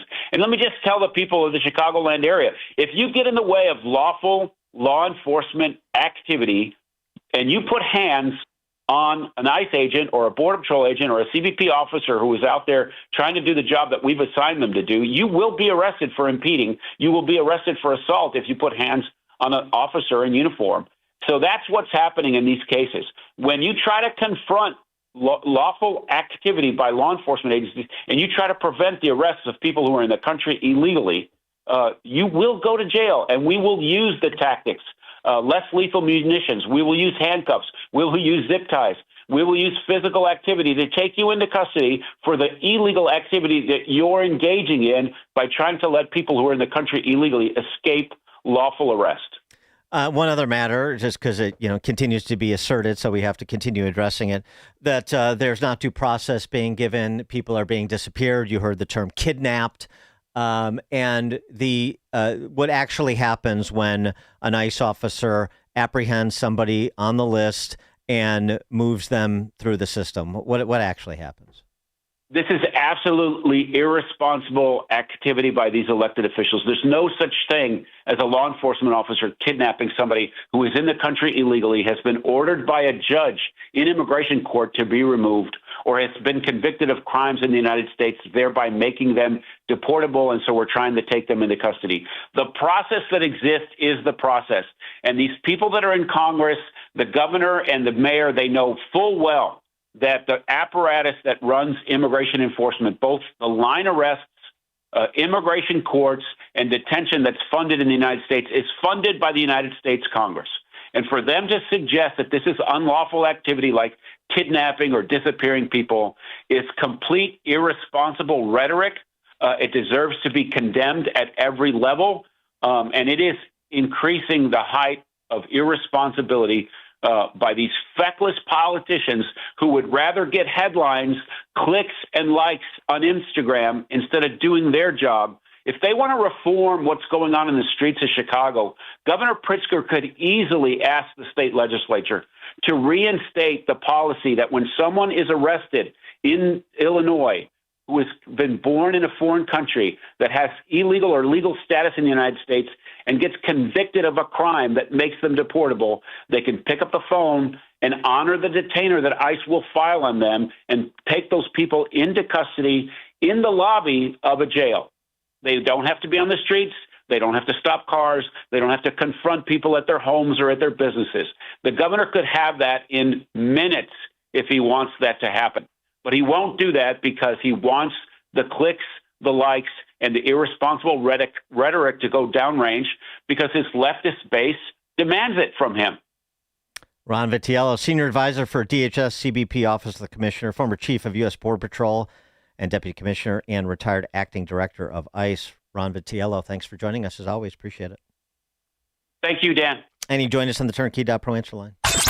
Before you see it on TV, share it on Facebook, or read about it in the paper.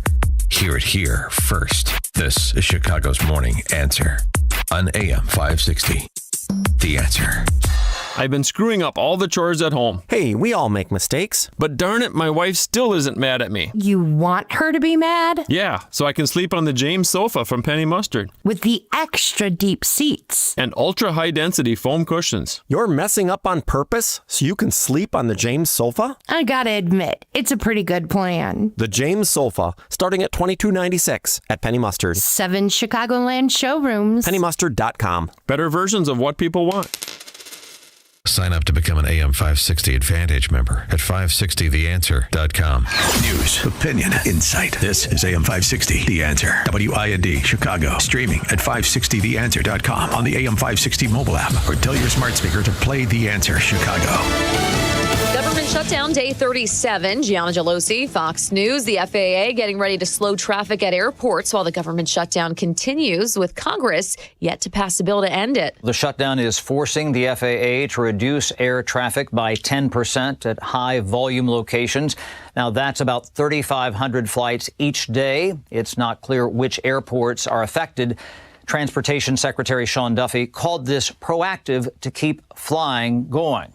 Now, moderate Senate Democrats appeared ready to end the shutdown, but Tuesday's election results hardened their resolve. Pennsylvania Democrat Chrissy Houlihan brazenly interrupted House Speaker Mike Johnson at a press conference. Capitol Police tried to remove Houlihan, then realized she was a member. For Democrats, urgency to end the shutdown evaporated after the election. And that's Fox's Chad Pergram. Now, the fate of President Trump's wide-ranging tariffs are now in the hands of the Supreme Court. For nearly 3 hours, justices questioned attorneys in a case President Trump describes as life and death over his use of tariffs. They're not an exercise of the power to tax. They're the exercise of the power to regulate foreign commerce. Solicitor General John Sauer made arguments for the administration, telling justices President Trump is using tariffs not as a revenue raiser requiring congressional approval, but as a tool to change behavior of foreign governments. Chief Justice John Roberts at times appeared skeptical. Well, who pays the tariffs? If a tariff is imposed on automobiles, who pays them? An opinion is not expected for several weeks. In Washington, Jared Halpern, Fox News. And the Senate is going to vote on a war powers resolution that could block U.S. forces from taking down cartels. This follows President Trump defending U.S. strikes on alleged drug trafficking boats in the Caribbean and the Pacific. America's listening to Fox News.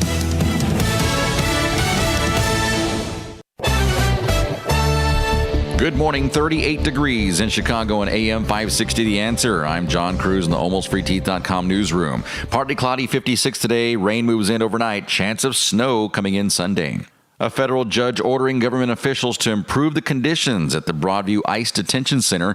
As part of a temporary restraining order, officials must provide detainees with enough food, water, and bed space and other upgrades. The facility described as a, quote, black hole in a class action lawsuit filed last week. The suit also accuses DHS of blocking them from speaking with attorneys. Just a handful of delays this morning at Midway and O'Hare, but tomorrow it could be a much different story. In response to fatigued air traffic controllers working without pay, the FAA is closing down airspace at 40 airports nationwide. That includes both Chicago area airports.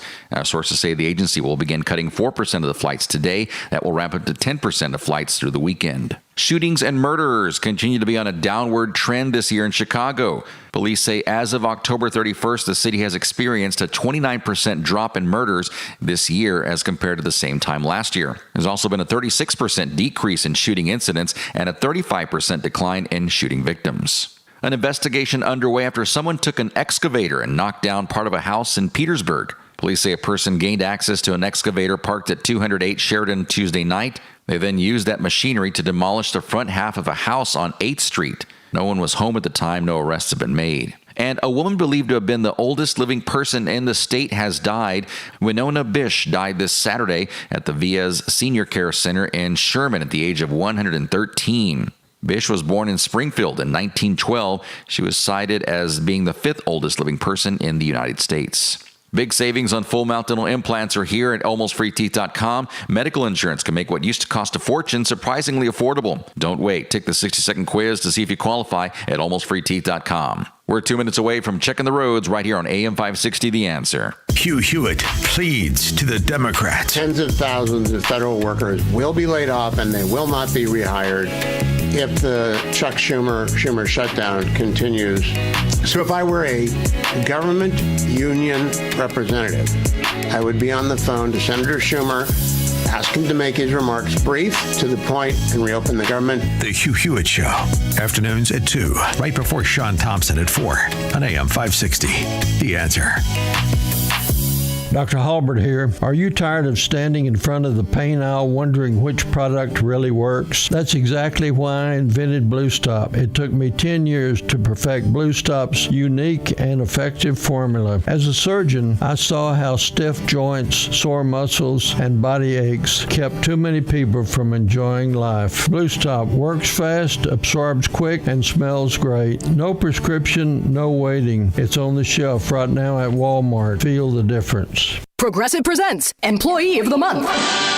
Small Business Edition. Today's recipient from Michaela's Mobile Spa, Michaela! Michaela got a quick business insurance quote from Progressive and chose from over 30 customizable coverages. Sure, it helps she's her only employee and does literally everything. But while others would rest on their laurels, Michaela was hard at work saving big. So take that, hypothetical other employee who doesn't exist. Be your own Michaela. See if you could save in as little as 8 minutes at ProgressiveCommercial.com. Progressive Casualty Insurance Company and Affiliates. Coverage is not available in all states or for all vehicles and coverage selections. When it comes to buying, selling, and investing in real estate, experience matters. Communication matters. Results matter. That's why you should call Tom Cunningham. Tom is a licensed real estate broker with eXp Realty with 25 years in the business. Clients trust Tom for his expertise, doing what he says, sometimes more, and making real estate simple again. He'll make your number one goal his number one goal, listening to your needs and bringing you excellent investment opportunities. Tom Cunningham lives by the Get by Giving philosophy, working hard toward a common good. For more, visit TomCRealty.com or call or text for a meeting 708-369-7625. Remember, experience matters when it comes to buying, selling, and investing in real estate. Get the expertise of Tom Cunningham, eXp Realty. That's 708-369-7625. TomCRealty.com. Happy Days Cunningham makes sure you have the results you're looking for.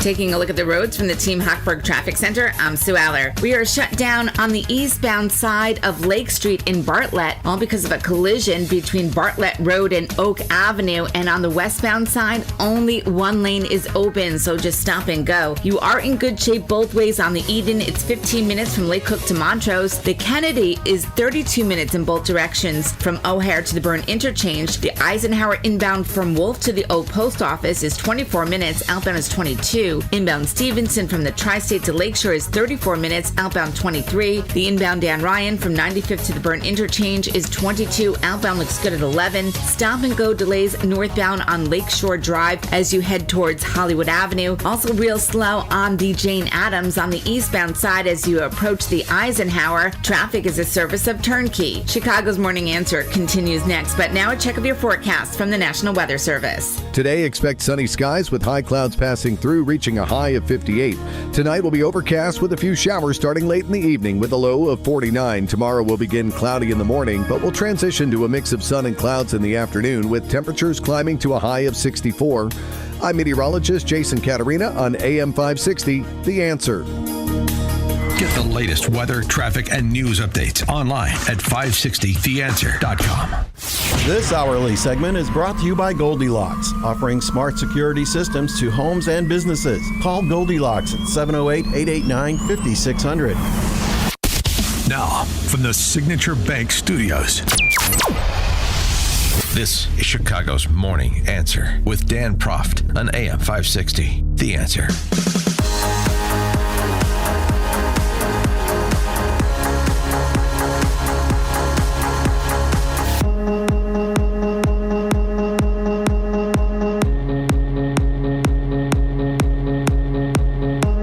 Top of the morning, Dan Proft here. And so the big tariff case before the Supreme Court yesterday. We've been previewing for several days leading up to oral arguments yesterday. Trump had this to say about the importance of the case in an interview with Bret Baier. I will say this. It would be devastating for our country if we lost that. Devastating. I think it's one of the most important, maybe the most, but one of the most important cases in the history of our country. I think taking tariffs away so that we can have national security. So, as an example, President Xi, he hit us with the rare earths, and I hit him with a tariff, 100% tariff on top of all the other tariffs that you're paying. And they called in 10 minutes and we made a deal. You're saying you're happy with what you came out of it?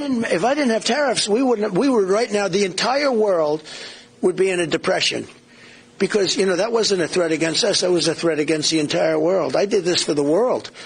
But, yeah, I would say that I can guarantee you this, if I didn't put 100% tariff immediately on China, the entire world, because of magnets, a special kind of rare earth, et cetera, right, would be closed up. Without the benefit of tariffs, we would not. We had a very successful meeting with President Xi of China and others. And without tariffs, that would not have taken place. Okay, well, the world would be in a depression. That's a bit hyperbolic, I think, in addition to, a bit of a straw man argument. If Trump doesn't impose tariffs, tariffs can't be imposed, which, of course, is not true. It doesn't give him the flexibility that he wants, potentially. But the idea that it's all or nothing in terms of Trump either imposes them or nobody can, that's exactly what's being debated, is where does the president have statutory or arguably constitutional authority, but mainly statutory is the argument here, to impose tariffs at his discretion, and where is the matter one for congressional action. Some interesting exchanges worth noting. One between John Roberts and John Sauer, who is the Solicitor General for the Trump administration, on the issue of, here we go again, sort of Obamacare redux. A tax or not a tax? That is the question.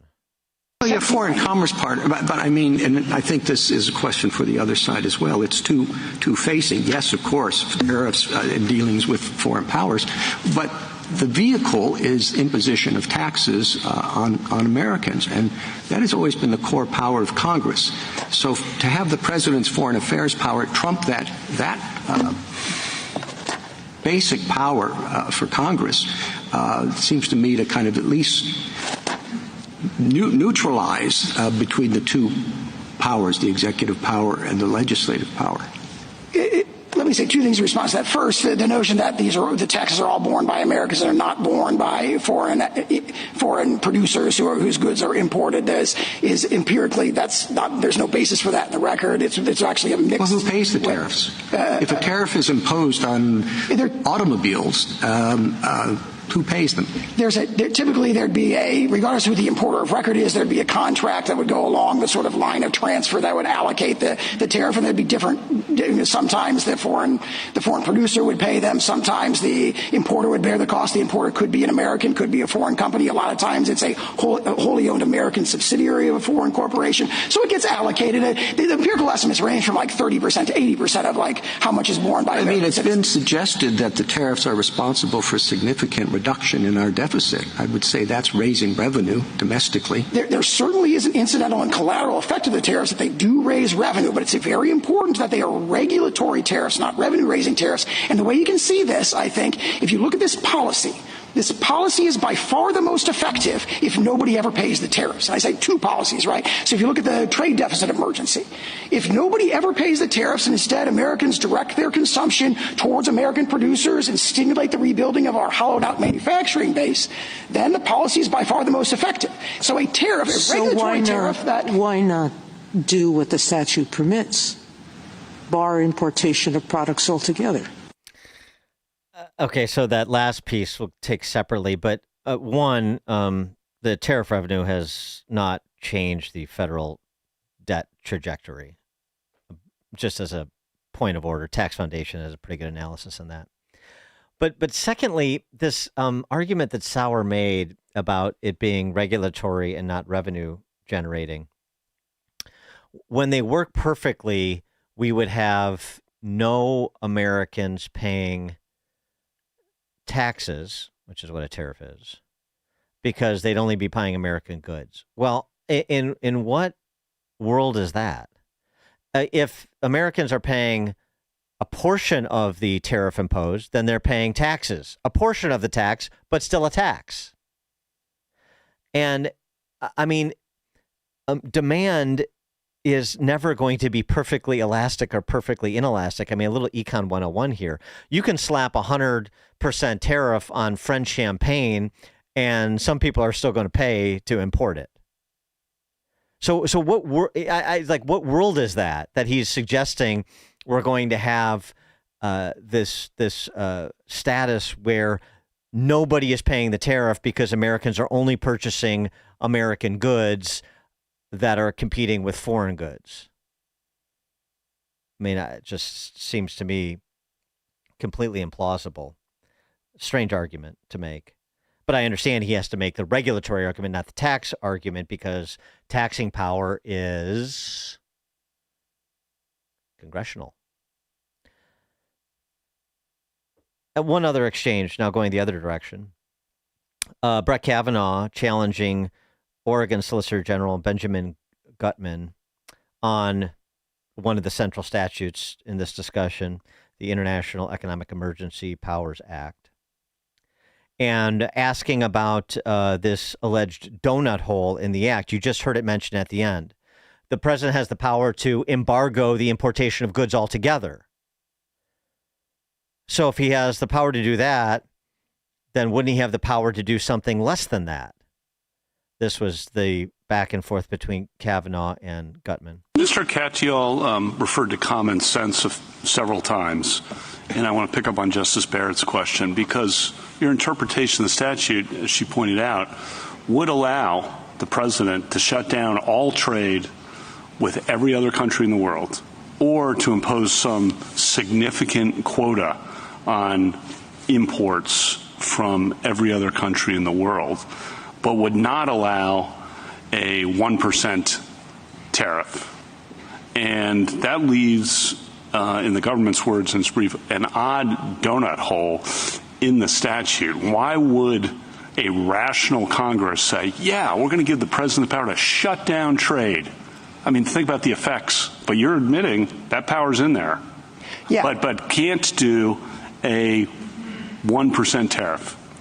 That doesn't seem, but I want to get your answer, to have a lot of common sense behind it. I think it absolutely does, because it's a fundamentally different power. It's not a donut hole. It's a different kind of pastry. And on that power, that's a good one.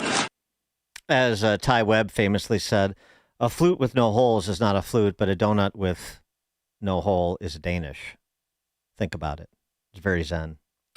But just to develop what Gutman is saying, and he does here a little bit. So he has the power, the president does, to embargo imports altogether, because that's a regulatory power. But to impose a tax is a taxing power, and that's reserved to Congress. That's the argument he makes. On that power, though, and you've said this many times, and Mr. Katyal too, and look, I get this, obviously, but the court has repeatedly said a tariff on foreign imports is an exercise of the commerce power, not of the taxation power. And I'm repeating but John Marshall said that, and Joseph Story, and Chief Justice Hughes in the 1933 case, and we've said that quite a bit of time, which seems to at least undermine a bit your point that it's an entirely different power, because if it is foreign commerce power, it's the same power that Justice Barrett was talking about of just embargoing trade with the entire world, which you admit is in this statute. Well, there are a couple of points in there, and I'll try to get to all of them, but I mean, I think all of us agree that context is what matters here, and that you certainly could use the word regulate to talk about a tariffing power, like you could use it to talk about a taxing power. I mean, we impose taxes for regulatory purposes as well. But the federal government hasn't identified a single other federal statute that uses the term regulate to authorize tariffs or taxes. That is just a different kind of power. For more on this, please be joined by Professor William Jacobson, clinical professor of law and director of the Securities Law Clinic at Cornell, founder of LegalInsurrection.com and president of the Legal Insurrection Foundation, as well as the Equal Protection Project. Professor Jacobson, thanks for joining us. Appreciate it. Thank you for having me on. Okay, so in which way were you persuaded, if you needed persuasion one way or the other, with respect to the product of the oral arguments yesterday? Well, I think it's obviously going to be a close call. I think the various clips that are circulated, and I did listen to the over 2 hours of argument. And as with many of these arguments, depending when you listen, you could go one way or the other on how it's going to turn out. But clearly it's going to be tight. I think that nobody seems to be arguing that he did not have the power to declare this emergency. There really wasn't much, if anything, devoted to whether this is a real emergency under the statute. I mean, politically, that might be an issue, but it didn't seem to occupy anybody's attention during the oral argument. The question is going to be, is assuming he properly invoked the statute and his power, what was this? Was this taxation, in which case there's a question whether he could do it, so-called non-delegation argument that even Congress, if we're going to say Congress delegated some power to the president, it's got to be explicit and clear, and you can't just, read it into it. And if he was exercising his statutory power under the statute, is this something he could do? And I think that's a closer call than, the media I've read evaluating the oral argument is giving it, because there is a provision in the statute that gives him the power to regulate. And they spent a lot of time arguing, what does it mean to regulate importation? And the argument from John Sauer was that these are not tariffs, revenue-raising tariffs. They may incidentally raise revenue, but they're not primarily a revenue-raising tariff. They're a tool of foreign policy that he uses to beat other countries over the head. Of course, he didn't use that term, but that's the import of it. So when he's imposing these, country-by-country tariffs, he's using it to exercise the powers that he inherently has and by statute has as the president. And that's the point, that if these things are successful, and I don't think it came out probably the best way it could have during the oral argument, but if these things are successful, they won't continue. So if he imposes a massive tariff on China so that they start releasing, rare earth minerals, that's a policy tool. So that's the whole thing. Is this a normal tariff? Is this a revenue-raising tariff, which would be a tax? Or is this a tool that he is using under his inherent authority as president, but also his authority under the statute to achieve other means that have nothing to do with revenue raising? And there was a lot of argument. Well, what if he just imposed fees? Don't call it a tariff, call it fees. And everybody seemed to concede that, yeah, he could do it by charging fees to import, but don't call them tariffs. So I think this is a lot closer. And, you brought up the Obamacare decision. given that John Roberts found that the individual mandate was a tax, right? Tax. I guess he's going to find this is a tax. So there's 4 against it. And I don't know how the others are going to go. I say there's 4 against it because the 3 liberals clearly are against this. Yeah. So you mentioned something that's important as well, talking about explicit authority.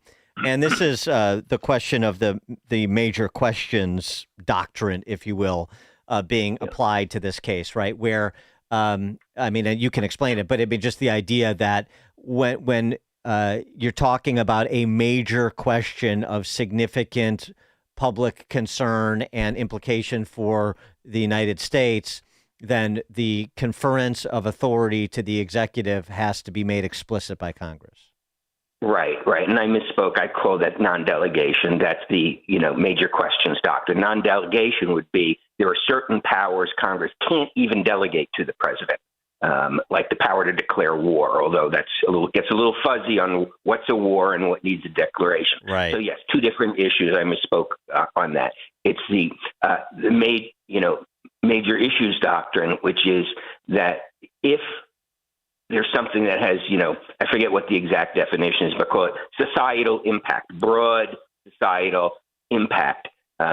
You can't read that into congressional language. It's got to be explicit. It's got to be very clear. It's got to be well defined.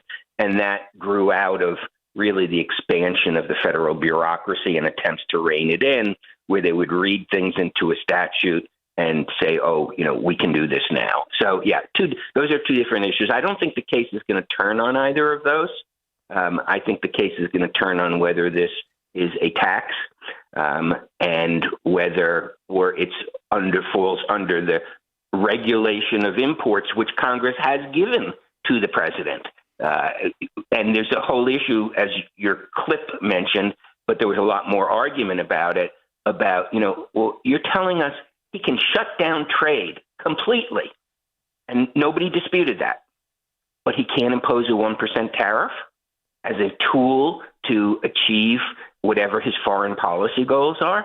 And there was a lot of argument about that, and that's the whole donut hole thing. Yeah, which was a little cute, and the lawyer for the states had a nice comeback. It's a different type of pastry or whatever he said.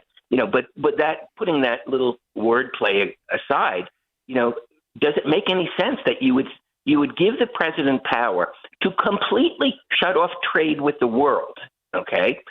But you're not going to give him the power as a foreign policy tool to impose a 1% tariff, and 1% was not what he's doing, but it was the example used, I think it was by Kavanaugh or somebody else. And does that make any sense whatsoever?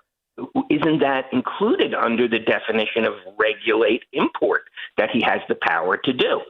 And so, and one of the justices, I forget which one, maybe it was Kavanaugh, said, so you're telling us that if he's in a meeting with his senior advisors, defining what he's going to do on foreign policy, and there's a threat that he has declared, and that his advisors have to tell him, oh, Mr. President, you can completely shut down trade with China, but better not impose a 1% tariff because that's illegal. Does that make any sense?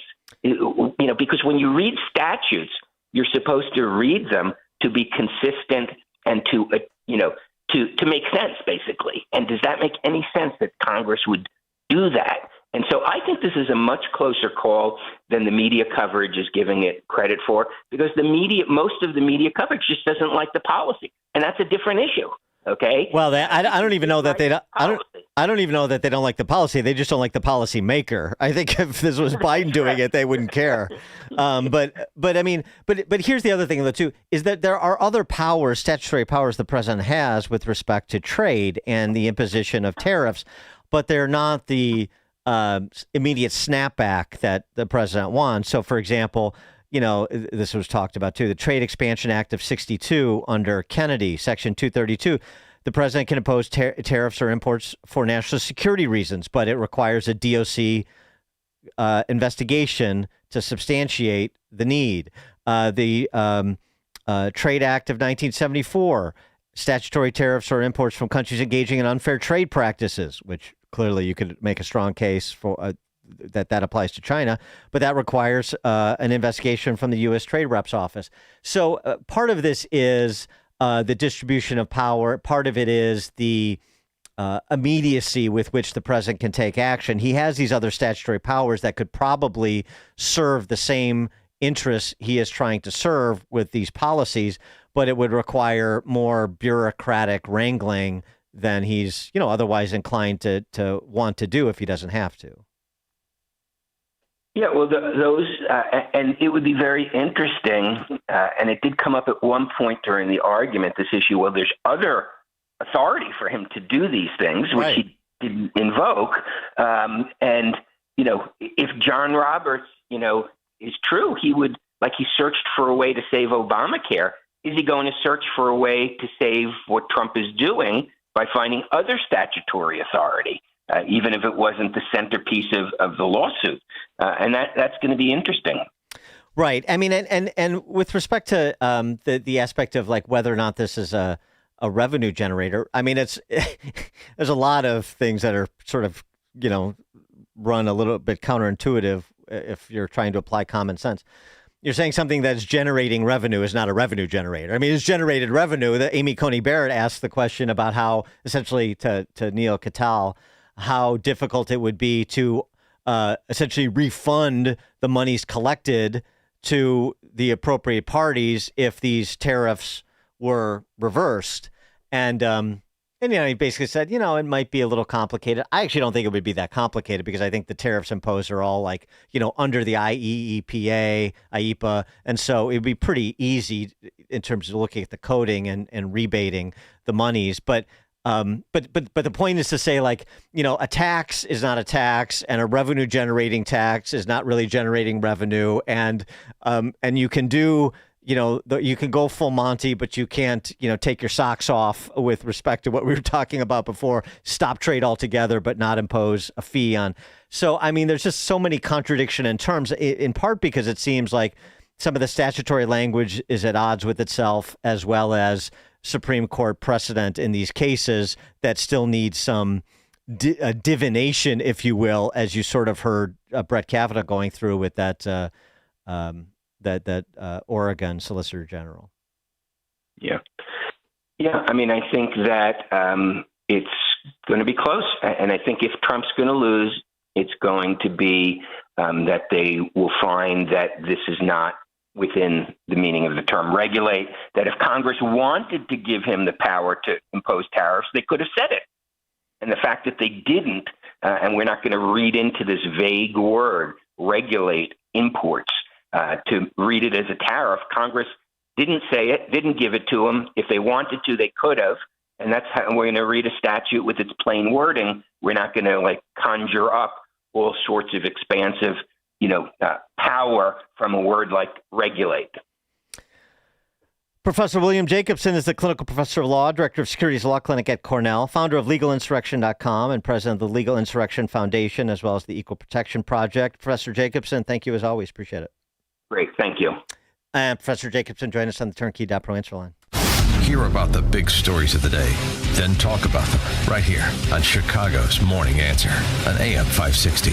The Answer. This is an urgent announcement for anyone that's $10,000 or more in debt. Before you make another minimum payment, you need to know there are special programs that can completely free you of your debt. Total Financial Freedom can help you become debt-free in months instead of years. Resolve your credit card debt, signature loans, department store cards, internet loans, and timeshares. Call now at 800-533-6605 for a free consultation. For 17 years, Total Financial Freedom has helped thousands get out of debt. You can feel confident when calling because Total Financial Freedom is A+ rated by the Better Business Bureau and a Christian-owned company. Don't get stuck in the endless cycle of payments. You have the right to get your debt resolved and substantially reduce your monthly payments. Call Christian-owned Total Financial Freedom now at 800-533-6605. That's 800-533-6605. 800-533-6605.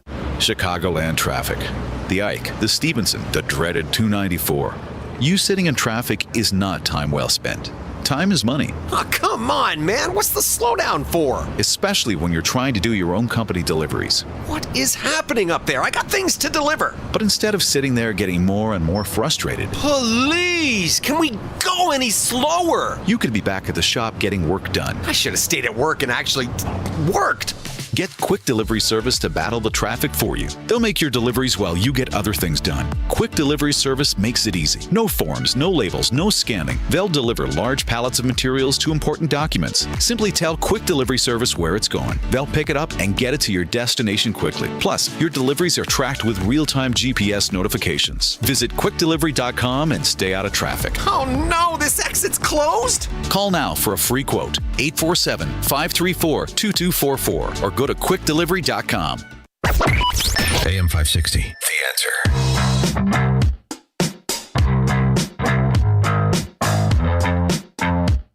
Coming up at 7:37, former U.S. Attorney, former Cook County State's Attorney, Matthew Moyer. He's got a new book, American Justice from the Front Lines of the War on Crime, how the system really works in Chicago, or doesn't. 7:37, now we check the headlines.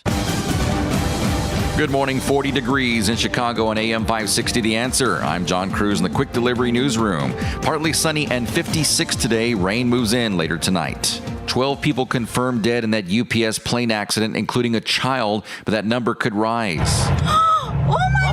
NTSB investigators say they have found the plane's black boxes and are reviewing video showing the flight bound for Honolulu barreling down the highway with its left engine on fire. A judge is giving DHS till Friday to improve conditions inside the Broadview ICE facility. A class action lawsuit says inhumane treatment of detainees exists. The order says detainees must have sufficient food, water, hygiene, and medical care. In response, DHS says those accusations are false. A hearing for next steps is set for November 19th. And the city of Champaign naming the next fire chief. City manager Joan Walls appointed Tyler Funk to serve as Champaign's fire chief beginning November 19th. He's been serving as interim fire chief since July when he replaced Chief Andy Kornstrom. Now, Funk served the Champaign Fire Department for 26 years before retiring as deputy fire chief in 2023. This news update is service of Quick Delivery Service. When you need same-day delivery, when you need the fastest service, when you need a last-minute delivery, go to quickdelivery.com and get a quote right now. That's quickdelivery.com. A check of the roads coming up in 2 minutes on AM 560 The Answer. Get your tickets for Freedom Summit Chicago 2025, happening on Saturday, November 8th at Westin Chicago Northwest and Itasca. This year, featuring Dr. Ben Carson, Scott Jennings, Mike Gallagher, along with Dan Proft, Sean Thompson, John Anthony, and many more. This event will sell out fast, so get your tickets today at freedomsummitchicago.com. That's freedomsummitchicago.com. Sponsored in part by Aid for Women, Breakthrough Ideas, and by Attorney Stephen A. Leahy at Opum Tax Advocates. Our veterans are our heroes. They answered the call to defend our freedom, putting their lives on the line for our nation. But today, thousands of those brave men and women are facing something no hero should ever face: food insecurity. That's where Farm to Veteran comes in. Through the Fulcrum Farm Foundation, this remarkable organization delivers farm fresh, nutritious food directly to veterans in need through veteran services and organizations. From greenhouse-grown produce to eggs, they're ensuring our heroes have access to the high-quality food they deserve. But Farm to Veteran can't do it alone. They need our help.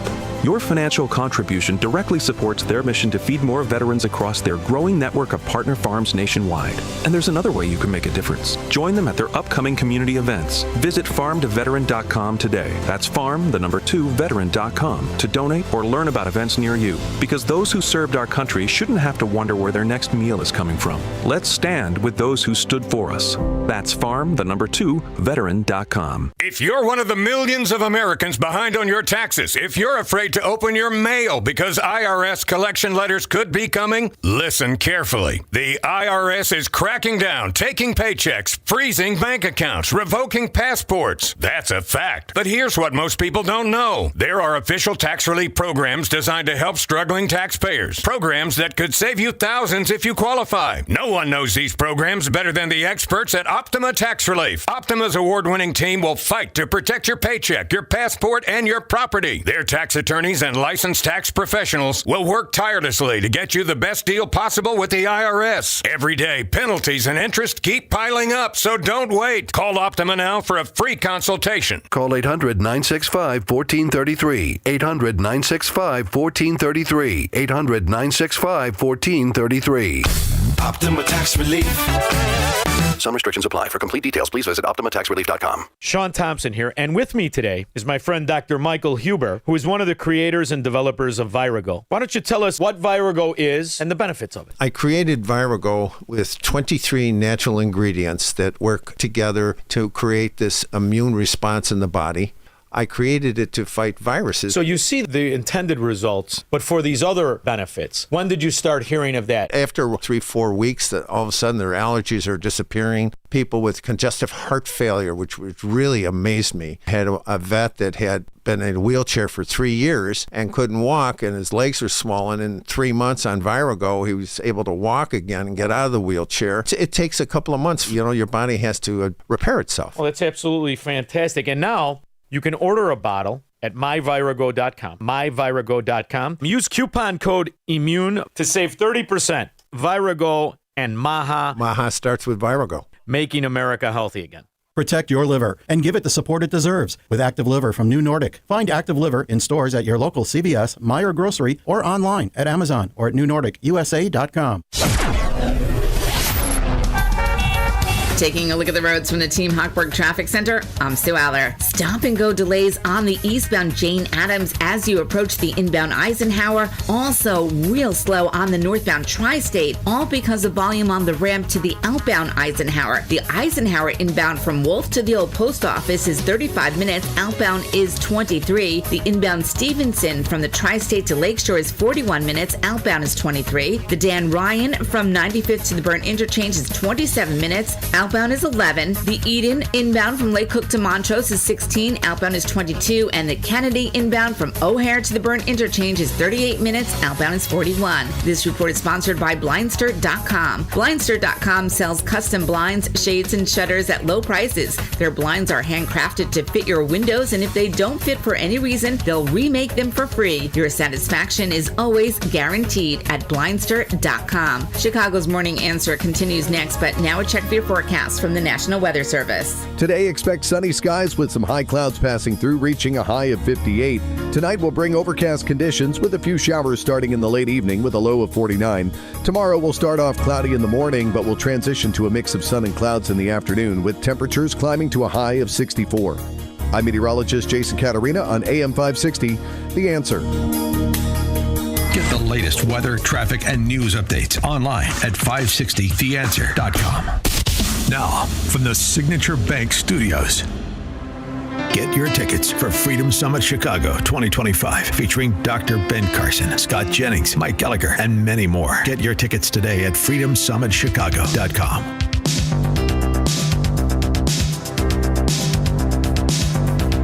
Top of the morning, Dan Proft here. A story from about a year ago. Neighborhood past arrested 75 times since 2015 and 12 times in 2024. 75 times in less than a decade. Finally got shipped to prison. The incorrigible nuisance arrested 75 times since 2015, 12 times this year, the reporting by CWB Chicago last year. Will not be getting arrested for a while because a judge finally decided to send him to prison. Many of the 54-year-old's arrests involved allegations of randomly battering people, grabbing women he didn't know, usually downtown. But he's going to prison for robbing an Old Town liquor store twice this year. Finally, he's being sent to prison. You know, because everybody deserves at least a 75th chance. And then that's it. Off to prison you go. The story of repeat violent offenders in Chicago. As we say all the time on this show, a small percentage of the population that creates an unbelievable amount of human suffering. And you have this feeling that the criminal justice system and those in charge of it in Chicago and Cook County aren't particularly serious about improving public safety by addressing the habitual violent offender. And of course, this running series that CWB Chicago has been doing called the Not Horrible series for several years now. This is the series where they document the number of individuals who attempted to kill or killed while on pretrial release for a unrelated Class X felony. For example, just a week ago, fugitive beat a 76-year-old man to death and hijacked a car with 2 kids inside. A man who skipped court in a violent subway robbery case 5 years ago then disappeared is back in custody, but only after prosecutors say he beat a 76-year-old man to death and then carjacked a vehicle with 2 children inside. He is the 17th person accused of killing or trying to kill someone in Chicago while on felony pretrial release. The cases involve 35 victims, 9 of whom died. And if you look at the years going back to 2020, you're talking about hundreds of people who have been seriously injured, victims of Class X felonies, or killed by people on pretrial release under former Chief Judge Tim Evans's essential no cash bail system before it was codified statewide by Governor Pritzker. So it'd be interesting to get an inside perspective on the criminal justice system in Cook County, as well as, the interplay between the locals and the feds. Matthew Moyer has done just that with a new book. It's entitled American Justice from the Front Lines of the War on Crime. Matthew Moyer is now a senior associate at Bob Clifford's law offices, but he's a former prosecutor, both the Cook County State's Attorney's Office and the U.S. Attorney's Office for the Northern District here in Chicago. Matthew Moyer joins us now. Matthew, thanks for being with us. Appreciate it. Thank you for having me. I'm glad to be here. So let's just start with, the thing that is the most frustrating, the habitual violent offender, the number of arrests before a sentence is imposed. I gave an extreme case, but it highlights the problem. And then the pretrial release of people that are habitual violent offenders or serious violent offenders who then go on to commit additional violent felonies when they could have been prevented if they had just been detained pending trial. And so this is all sort of in the category of preventable crime if we were serious about dealing with habitual violent offenders, and people want to know why it is we can't. So in my opinion, what's going on here, it's kind of twofold. On the one hand, as everybody knows, there's kind of this ideology that's crept its way into the criminal justice system. Basically, what I call the book of leniency. It's adherence to leniency at all costs, and that's how I characterize it because that's what I saw. It's not case specific. There's nothing really much more deep to it than that. It's basically the judge in a lot of these cases where there's a repeat violent offender and there's no excuse to let them walk free and continue terrorizing people. They just kind of have this long, 1,000-yard stare and just kind of, yawn out, a repeat opinion that they're going to make daily, that they're going to release him or that they're going to give him a 2-year sentence or a probation sentence instead of a more serious sentence. And it's really adherence blindly to an ideology that can only lead to more chaos, havoc, and terror for the people, particularly in the downtrodden neighborhoods who are the most vulnerable to being victims of crime. So it's just this adherence to leniency, no matter the cost, no matter what. It's kind of thoughtless. It's pursuant to a blind kind of stare. And really, there's not much more deep that goes on in the actual courtroom that I could tell you that's causing them to make these decisions. But secondly, and I think just as impactful, we're, 80, 100 years into this war on urban street crime. You could say maybe it started with like the mafia or the Al Capone days, but it's evolved. And now we are where we are with the armed robberies and carjackings. And people in the system are just desensitized to it. So you see hundreds of carjackings and armed robberies and homicides over your career. And by the end of your career as, say, a judge, it just doesn't seem all that serious anymore. And then the next generation inherits that jadedness. And I think that ultimately what we need to stop this slow trickle of seriousness about our repeat violent offender issue is like a reawakening. Maybe it's legislative, maybe it's people raising their voices and demanding change, but something's got to give because we're just continually accepting a lower and lower standard where our fundamental right for our government to keep us safe is being essentially violated. So it's really leniency as an ideology and jadedness and desensitization by the people in the system. Yeah, I mean, it's a fair point you raise. I mean, where is the hue and cry from the larger populace in Chicago and Cook County? Where is, and frankly, I mean, there's been some, on some occasions, you have a high-profile prosecutor, former prosecutor, like during the Kim Foxx era, write a missive on the way door saying, I can't do this anymore. This is crazy what we're doing. But it's not sustained. So it just doesn't, it seems to, bubble up and then recede. And of course, politicians are just going to say, we're doing what we know how to do. It's working. We got a lot of work to do, but we need a little bit more funding for this and a little bit more funding for that. And so the culture just continues to sort of stultify around this, around this violence. Yeah, it's absolutely terrible. And honestly, I think that people are more capable than you might think, especially the lawyers in the systems, the probation officers, the judges, of just normalizing things in their own heads. So it's almost impossible for them to take things seriously to the level they deserve. I mean, I prided myself on never treating something as normal that isn't normal. So every time I talked to a new victim of a carjacking and they were just sobbing on the phone as we prepared them for trial, this never became normal to me. Never. And it honestly infuriates me to this day thinking about how these things could have been prevented, because in many of my cases, particularly in the juvenile courtrooms, the offender, it was their fifth carjacking, and they don't get a prison sentence as a juvenile most commonly unless they commit a homicide. And so they may be held for pretrial, for a few weeks, but then they're right back out on probation, and their punishment is that they check in with a probation officer and they go back to carjacking.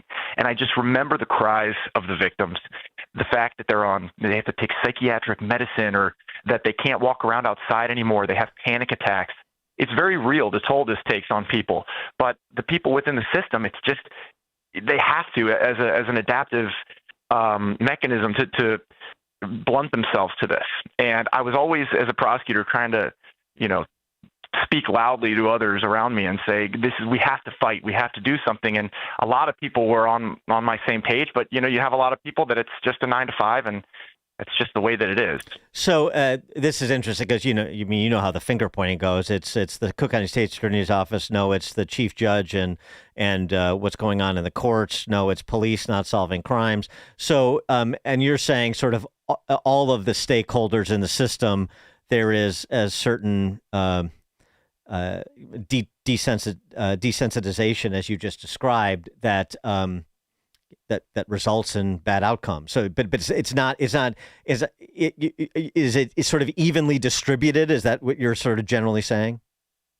To be honest, yeah. I mean, to an extent, I think most states' attorneys, assistant states' attorneys, the local prosecutors would tell you that it's the judges. And I do think the judges, at least for a while there, things seem to be changing a little bit. I'm sensing a little bit of a sea change, but the judges were giving absurdly low sentences to horrendously violent repeat individuals, as we know.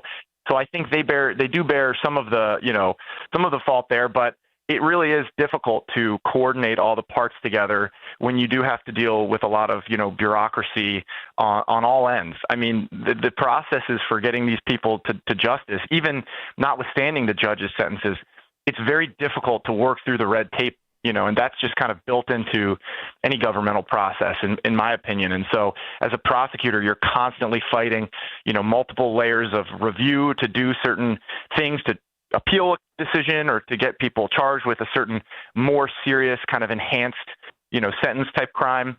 And it's very hard to work through that. And that's why I ultimately became a little tuckered out and frustrated by it all and made a career change. But it's the bureaucracy, it's the red tape, and the judges that ultimately have the ability to give a low sentence and not really be able to attack it on appeal on the prosecutorial end. And you mentioned the juvenile justice system. It's sort of like talking about grade schools. Like, this is where it starts. So what are we doing where it starts? And what are we doing and what should we be doing? And I remember you're talking about the juvie system. I remember, Tim Evans wanted to have a special sort of juvie 2.0 court for like 18 to 26 because the prefrontal cortex isn't fully formed till 26, so you're somewhere semi not responsible for what you do into early adulthood, which is an interesting philosophical position. But that didn't happen, but that gives you an insight into what some of the leadership of the justice system was thinking. Yeah, absolutely. I mean, here's what I can say to the argument that, oh, come on, these are just, little kids, and I've seen, their text messages when we get a search warrant because we're investigating an armed robbery crew who ride around in windows tinted SUVs and who carjack people. Like, we get a search warrant for their phone or for their social media accounts, and we look at how they talk. And they certainly aren't talking like confused, misguided, innocent kids. I've seen messages where they're mocking the cries and the screams of their victims, and they're using like crying, laughing emojis to, emphasize how funny they think it is that they're going to just be let out over and over again. They're just mocking the people that they're terrorizing, and honestly, it really makes it hard for me to take seriously the claim that, hey, we need to really treat them even more tenderly and even more lightly than we already are, which we're almost maxed out. I mean, it's almost harder to treat them with more of kid gloves than we are. But I've basically just seen firsthand, and you can, listeners can take it from me, that in the vast majority of cases of violence, like the robberies and the carjackings, they laugh at the system, knowing it won't hold them to account. I've seen them specifically name judges by name, saying, oh, she's not going to do anything to us, or he's not going to hold us in custody. And then, mocking about their victims gasping for air as they choke them from the back seat and carjack them. Stuff like that just really keeps me up at night and makes me not so able to indulge the argument that we should have a special court for people up to age 26 or whatever. What about no cash bail? I mean, it's just ultimately, I have mixed feelings on bail because in my mind, I'm like, well, I think you should just, if someone's dangerous, just hold them in custody. And having like a cash bail to hold over their head if you release them, it's kind of like a secondary question. I mean, I think we should have reasons that people should not be absconding from their pretrial release, and having cash bail, it holds that over their head. But I don't even know to what degree that's a real deterrent for them to behave on pretrial release. So my opinion is kind of just like, if they're a danger to the community, then hold put them in custody. Yeah, right. Yeah, I mean, and then we don't even have to talk about the cash bail question. And the feds. I mean, do they think of the feds the same way? Do we need more sort of Fed local collaboration or Fed leadership? Is that more serious? Yeah, I think right as I was leaving the office to become a personal injury lawyer at Clifford's office, a new guy was put in, Andrew Boutros, and he, from everything I've heard, he's doing a phenomenal job over there. And I think this is just from my buddy still in the office, it seems like the office is attempting to be responsive to the needs of the Chicago and the Cook County, and to work with CPD, to have the FBI, the ATF, and so forth, work with the locals to nip violent crime and in the bud, and to go after dangerous criminals. And, when I was there, we did that too.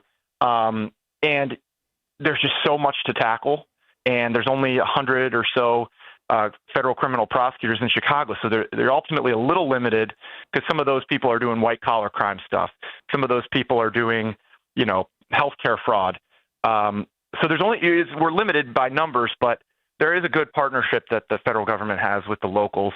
And, when I worked with the FBI, they were particularly skillful at nabbing the criminals. And that goes for the other agencies I worked with too, Homeland Security, ATF, DEA, and so forth. But I do think that they should at all times be trying to economize and make more efficient the process, because the DOJ does like things to be perfect.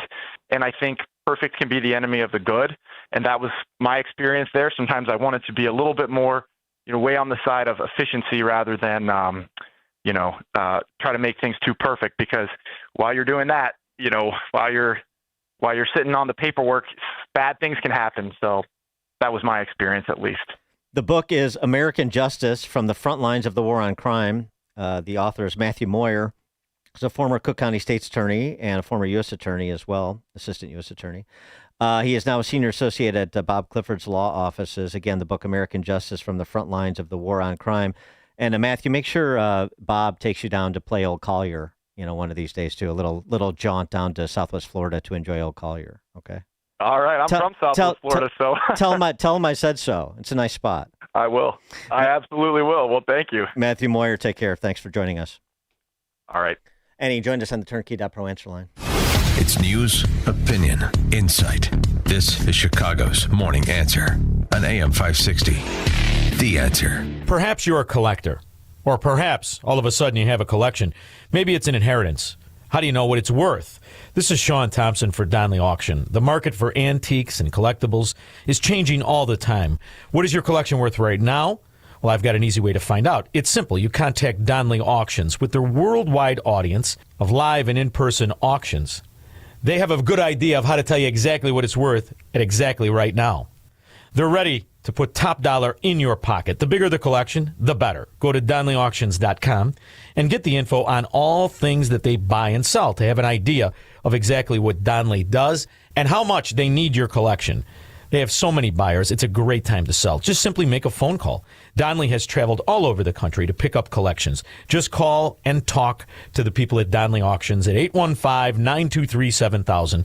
Donley Auctions is your trusted partner in turning your collections into cash. DonleyAuctions.com. Hey, I'm Brant, and her name is Sherry. Hello. She's a friend of mine whom we were just praying for because of a surgery she just went through. Yes, and I am very happy about something you actually talk about all the time, which is Medi-Share. That is right. Yeah. So what was your experience like with Medi-Share and the healthcare bills? Honestly, Brant, seamless. And what a blessing that is when you're already nervous about a health issue, which I was. Yeah. Members shared my expenses. There were zero problems. And let me tell you, having people pray with you when you call in with your need, that is just... It is refreshing. Yes, that's what it is. That's what I keep telling people. People love Medi-Share, and they love saving tons of money, too. The typical family can save $500 a month. I am very thankful for Medi-Share. It is so different, and I mean different in a very, very good way. It is good different. Call now. They're easy to talk to, and you can get a price within 2 minutes. Call 833-34-BIBLE. That's 833-34-BIBLE.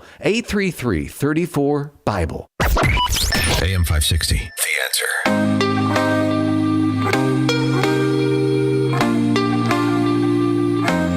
All right, coming up at 8:08, Tim Ballard, former U.S. Department of Homeland Security Special Agent, who was the inspiration to the hit film Sound of Freedom. You remember him. He's got a new documentary, Hidden War. We're going to talk to him about it at 8:08. Tim Ballard, Sound of Freedom inspiration at 8:08. Now it's 8 o'clock on AM 560 WIND Chicago.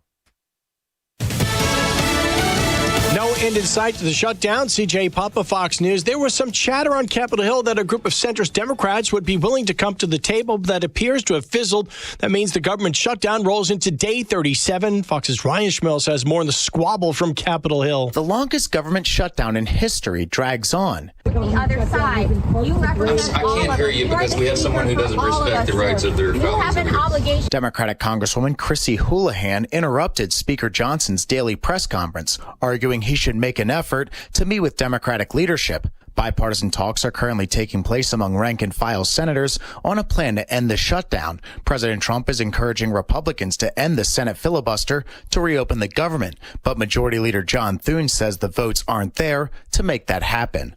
On Capitol Hill, Ryan Schmelz, Fox News. The ripple from the shutdown for air travel could turn into a tsunami. To say like that you have bought a flight and then it's being canceled because of the circumstances, like of things that are going on, it is disheartening.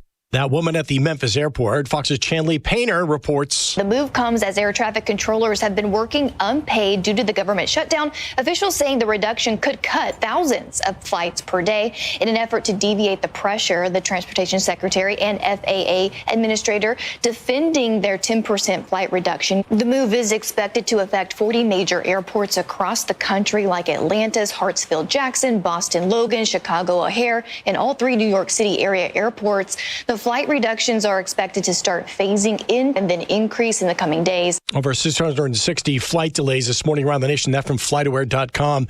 European Union warning Russia to stop making nuclear threats and calling on all parties to avoid actions that could spark a new arms race. America's listening to Fox News.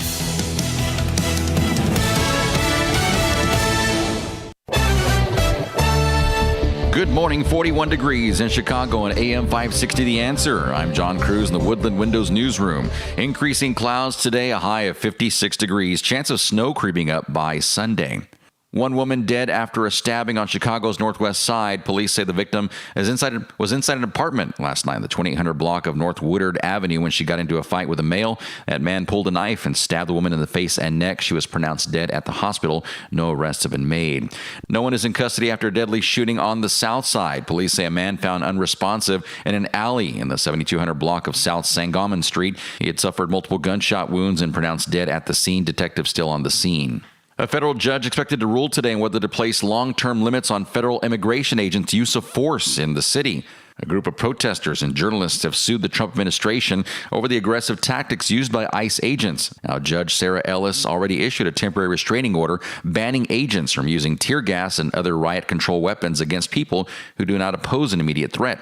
Now, lawyers have interviewed Border Patrol Commander-at-Large Greg Bovino. The search intensifying for a pregnant woman who went missing earlier this year. Authorities say Angel Jackson was last seen April 5th in the area of South Talman. She was in the beginning stages of her pregnancy at the time, so she should be due soon. The 25-year-old had ties to Hammond, Indiana, and Hazel Crest. Anyone with details is asked to call CPD. Speaking of, Chicago Police Department Superintendent Larry Snelling defending the department's proposed $2.1 billion budget during a hearing on Wednesday. CPD's top cop taking questions, touting lower crime stats. For the past few years, CPD has consistently gone over budget with overtime costs. News, a service of Woodland Windows and Doors. Welcome a Woodland Windows sales expert into your home. You'll get a no-pressure sale, a product expert, a design consultant, and someone who has your best interest in mind. Visit woodlandwindows.com to get started. Let's check out the roads coming up in 2 minutes, but now time for the AM 560 Business Beat, sponsored by Signature Bank. I'm Charles Payne, and this is the Fox Business Report. The Bank of England held interest rates steady this morning. Regulators in the European Union are investigating the Nasdaq and Germany's Deutsche Börse over trading of derivatives, contracts used for hedging and speculation. The European Commission is looking into whether they coordinated prices. The Nasdaq says it believes it's operating within the law. Donut maker Krispy Kreme is making changes now that it's ended its relationship with McDonald's. It will retool its distribution network to prioritize the selling of its donuts through retailers, including Walmart, Target, and Costco. Guinness and Johnny Walker parent company Diageo is cutting its forecast for the year. It's citing weakness in the U.S. and China. It's looking for a new CEO after shaking up management. That's your Fox Business Report. I'm Ginny Cosola. Invested in you. If you or someone you love are getting high quotes for dental implants, visit almostfreeteeth.com today. With a medical PPO insurance plan, it's possible to save 90% off on average to be able to smile again. Check if you qualify now at almostfreeteeth.com. When the power goes out, life stops. Heat, AC, fridge, phones, all gone. But with a Generac home standby generator from True Power Generator Service, your home powers back on automatically, so you're never left in the dark. Book your consultation today at TruePowerGenerator.com. That's TruePowerGenerator.com. Plus, 560 listeners get a free 10-year extended warranty. Terms and conditions apply. Call for details. True Power Generator Service and Generac. It's not just a generator, it's a power move. Dan owed an unbelievable amount of money to the IRS. I got behind on my taxes. It's a horrible feeling. He was in denial. And when I got those letters from the IRS, he wanted to act like they didn't exist. Finally, Dan turned to Optima Tax Relief, the leading tax resolution firm. A-plus rated by the Better Business Bureau, they've resolved over $1 billion for their clients. Optima got me a settlement with the IRS. These people are really people-friendly. It was every bit of a new lease on life for me. The fast action and the great results made Dan's head spin. I felt like I was in a dream, but it's real, and I have paperwork to prove it. They got the job done, and life is good. For tax help you can trust, call Optima now for a free consultation. If you're worried about what's going to happen with the IRS, stop worrying. Make the call now. Call 800-965-1433. 800-965-1433. 800-965-1433. Optima Tax Relief. Testimonial from an actual client. Some restrictions apply. For complete details, please visit OptimaTaxRelief.com. Did the Protestant Reformation suffer a premature death? Absolutely, argues the riveting book, Reviving the Reformation by Dr. Daniel Lang. The book of Acts chapter 21 verse 20 reports that myriads or tens of thousands of Jewish believers dwelled in Jerusalem, and they were all zealous for the Torah. Their leaders were guiding the early Messianic faith. 40 years after the death of Jesus, however, the Jews revolted against Rome. This rebellion caused a Roman hammer to crush Israel, destroying the temple and Jerusalem. Following this devastation, the leadership of the Jerusalem church fell into other hands. Reviving the Reformation recovers the lost first-century Messianic faith. It answers the most difficult questions that some dare not ask about traditional Christianity. Buy Reviving the Reformation on Amazon. For a deep discount, purchase the book securely from the author at revivingthereformation.com. That's revivingthereformation.com. And like Reviving the Reformation on Facebook. With biblical faith fading fast in Western culture, now is the time to restore the truth by reviving the Reformation. I used to stand in the paint aisle staring at all those products and wondering which one actually worked. I wasted so much money on things that didn't help. Then I tried Blue Stop, and let me tell you, it works. It soothes my sore joints and stiff muscles fast, absorbs quickly, and even smells great. Millions of people already trust Blue Stop, and now I do too. No prescription, no waiting. It's on the shelf right now at Walmart. If you want real relief, choose Blue Stop and feel the difference. Blue Stop at Walmart today. Progressive presents Employee of the Month. Small Business Edition. Today's recipient from Michaela's Mobile Spa, Michaela! Michaela got a quick business insurance quote from Progressive and chose from over 30 customizable coverages. Sure, it helps she's her only employee and does literally everything. But while others would rest on their laurels, Michaela was hard at work saving big. So take that, hypothetical other employee who doesn't exist. Be your own Michaela. See if you could save in as little as 8 minutes at ProgressiveCommercial.com. Progressive Casualty Insurance Company and Affiliates. Coverage is not available in all states or for all vehicles and coverage selections. Hi, I'm Ken Mariotti, owner of Woodland Windows and Doors, a third-generation family-owned business since 1969. We know you're bombarded by choices when shopping for new windows or doors, so we're inviting you to experience the Woodland difference. For decades, we have been transforming living spaces with Marvin Windows, a fifth-generation family business. Marvin replacement windows have been known to increase the warmth of your cold rooms by 10 degrees. Think about that, 10 degrees warmer. When you welcome Woodland into your home, you will get a product expert to transform your living spaces, full-time, dedicated professional installers that you can trust in your home, along with the best products like Marvin. These are the reasons we're proud of our 5-star reviews and family legacy. No gimmicks, no pressure, and upfront pricing are why Woodland Windows and Doors is your trusted window and door expert in Chicagoland. Visit woodlandwindows.com to book your free in-home expert consultation. That's woodlandwindows.com, or stop by our showroom at the corner of Lake and Geary in Roselle. Hi, this is Sean Thompson. When you take your grandkids to Disney, do they know what's in your investment portfolio? Do they even care?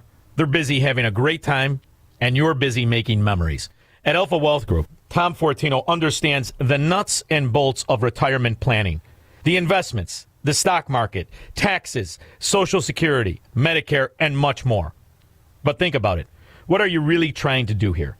Is your goal to beat the S&P, or is your goal to make memories with your family? At Alpha Wealth Group, their goal is to give you the confidence to spend in retirement without the fear of running out of money. Call Tom Fortino and the team at Alpha Wealth Group to learn more. You can do it today. Call 630-864-6711. The number again, 630-864-6711. To schedule a no-obligation consultation. You can do it today online as well at alphawealthgroup.com. That's alphawealthgroup.com. Taking a look at the roads from the Team Hochberg Traffic Center, I'm Sue Aller. Hitting those brakes on the northbound side of Lakeshore Drive as you head towards Hollywood Avenue. The eastbound Jane Addams is also very slow as you approach the inbound Eisenhower. You're also stop and go on the northbound Tri-State, and this is all because of volume on the ramp to the outbound Eisenhower. Now the Eisenhower inbound from Wolf to the old post office is 52 minutes. Outbound is 36. The Eden, not too bad on the inbound side from Lake Cook to Montrose, 16 minutes. Outbound getting slow at 26. You are slow on the Kennedy inbound from O'Hare to the Byrne Interchange, 49 minutes. Outbound is 42. The Stevenson inbound from the Tri-State to Lakeshore is 38 minutes. Outbound is 26. The Dan Ryan from 95th to the Byrne Interchange inbound is 31. Looking good on the outbound side at 11. Traffic is a service of Air Right Heating Cooling. Chicago's Morning Answer continues next, but now a check of your forecast from the National Weather Service. Today, expect sunny skies with high clouds passing through, reaching a high of 58. Tonight will be overcast with a few showers starting late in the evening with a low of 49. Tomorrow will begin cloudy in the morning, but will transition to a mix of sun and clouds in the afternoon with temperatures climbing to a high of 64. I'm meteorologist Jason Caterina on AM 560, The Answer. Get the latest weather, traffic, and news updates online at 560theanswer.com. Now, from the Signature Bank Studios, this is Chicago's Morning Answer with Dan Proft on AM 560, The Answer.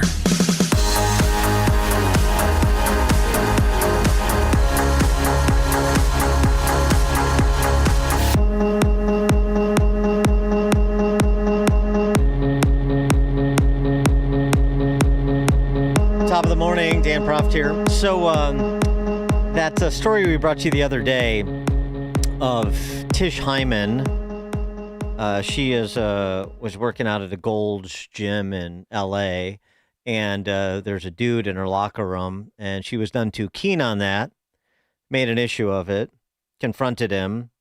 The gym took the side of the dude in the women's locker room at Gold's Gym and kicked Tish out, rescinded her membership.